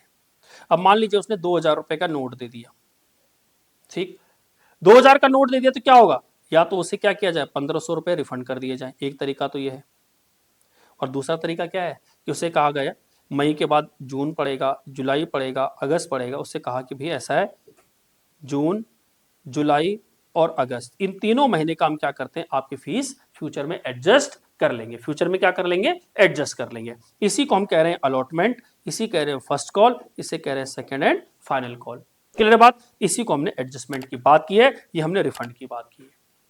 दूसरा, ये तो हमने पैसा रिसीव किया, तो पैसा रिसीव किया, ज्यादा पैसा रिसीव किया तो उसे या तो रिफंड किया जाएगा या एडजस्ट किया जाएगा। अब हम पैसे को ड्यू करेंगे। जैसे ही ड्यू करेंगे तो एंट्री होगी share application account debit to share capital account. Due में उतना ही आएगा जितने हमने शेयर इशू किए थे, दैट इज 1 लाख इंटू में 2 रुपए, 2 लाख रुपए। ठीक है जी, ये थी हमारी एप्लीकेशन की एंट्री। अब हम शेयर अलॉट करेंगे, तो अलॉट करते समय कितने रुपए लेंगे? 5 रुपए लेंगे। जब हम 5 रुपए लेंगे तो हम एंट्री करेंगे share allotment account debit to share capital account. 1 lakh share into में 5 दैट इज 5 लाख। और जब हम पैसा रिसीव करेंगे तो एंट्री होगी bank account debit to share allotment account 5 lakh रुपए। उसके बाद हम फर्स्ट कॉल का पैसा मांगेंगे, एंट्री होगी share first call account debit to share capital account. कितना? 1 रुपए, या कितना रुपए था हमारा था यानी 1 रुपए। 1 रुपए फर्स्ट कॉल की एंट्री थी तो 1 लाख इंटू में 1 रुपए, 1 लाख हो जाएगा। और जिस दिन पैसा रिसीव करेंगे bank account debit to share first call account 1 lakh रुपए। अब बचे कितने हमारे? 2 लाख रुपए। 2 रुपए और बचे फाइनल कॉल का, वो पैसा मंगाएंगे तो लिखेंगे share second final call account debit to share capital 2 lakh रुपए। और उन्हें रिसीव करेंगे तो bank account debit to share second and final call account 2 lakh रुपए। इट मीन हमने क्या सीखा? हमने सीखा कि या तो लमसम में होगा या फिर इंस्टॉलमेंट में होगा। लमसम में होगा तो एंट्री क्या होगी? Bank account debit to share application allotment account, जितना पैसा हमें रिसीव हो रहा है। कुछ पैसा अगर हम रिफंड करेंगे तो एंट्री क्या होगी? Share application account debit to share bank, share application allotment account debit to bank account. और अगर बाकी उन्हें ड्यू करेंगे तो एंट्री क्या होगी? Share application allotment account debit to share capital account. दूसरा हमने कहा इंस्टॉलमेंट केस में क्या होगा? या तो हमारा क्या होगा? अप्लाई के टाइम पे कुछ पैसा आएगा, कुछ हम अलॉटमेंट के टाइम पर देंगे, कुछ हम फर्स्ट कॉल के टाइम पे देंगे, कुछ कैसा सेकंड फाइनल कॉल के टाइम पे मंगवाएंगे। उसमें से हो सकता है कि जब एप्लीकेशन के टाइम पे ज्यादा पैसा आ जाएगा या तो उसे रिफंड किया जाएगा या उसे एडजस्ट किया जाएगा। तो जब एप्लीकेशन के टाइम पे पैसा आएगा तो हम एंट्री क्या करेंगे? Bank account debit to share application account. कुछ पैसा वापस करेंगे तो शेयर एप्लीकेशन टू बैंक। कुछ पैसा एडजस्ट करेंगे तो share application account debit to share allotment पर एडजस्ट करेंगे तो to share allotment, first call पर करेंगे तो to share first call, second final call पे करेंगे तो share to share second and final call. और जब हम उस एप्लीकेशन के पैसे को ड्यू करेंगे तो एंट्री होगी share application allotment account debit to share capital account. जब शेयर अलॉटमेंट का पैसा मंगाएंगे तो पहले ड्यू करेंगे तो एंट्री क्या होगी share allotment account debit to share capital account, और जब रिसीव करेंगे तो bank account debit to share allotment account. इसी तरह जब फर्स्ट कॉल का पैसा ड्यू करेंगे तो एंट्री क्या होगी share first call account debit to share capital account, और जिस दिन पैसा रिसीव करेंगे bank account debit to share first call account. इसके अलावा जब हम फाइनल कॉल का पैसा ड्यू करेंगे तो क्या लिखेंगे share second final call account debit to share capital account, और जिस दिन पैसा रिसीव करेंगे उस दिन होगा bank account debit to share second and final call account. इस तरह से हमने अकाउंटिंग ट्रीटमेंट सीखा। अब इसके अंदर ये भी देखेंगे अगर कोई व्यक्ति पैसा नहीं देगा तो उसे कॉल्स इन एरियर कहा जाएगा, कुछ लोग पैसा टाइम से पहले दे देंगे उसे कॉल्स इन एडवांस कहा जाएगा, उसका क्या ट्रीटमेंट होगा। जब लोगों ने ज्यादा पैसा दे दिया तो उसे कैसे हमने रिफंड करना है, कैसे एडजस्ट करना है, जिसे हम प्रोराटा अलॉटमेंट भी कहते हैं, उसे हम देखेंगे बाकी नेक्स्ट वीडियो में।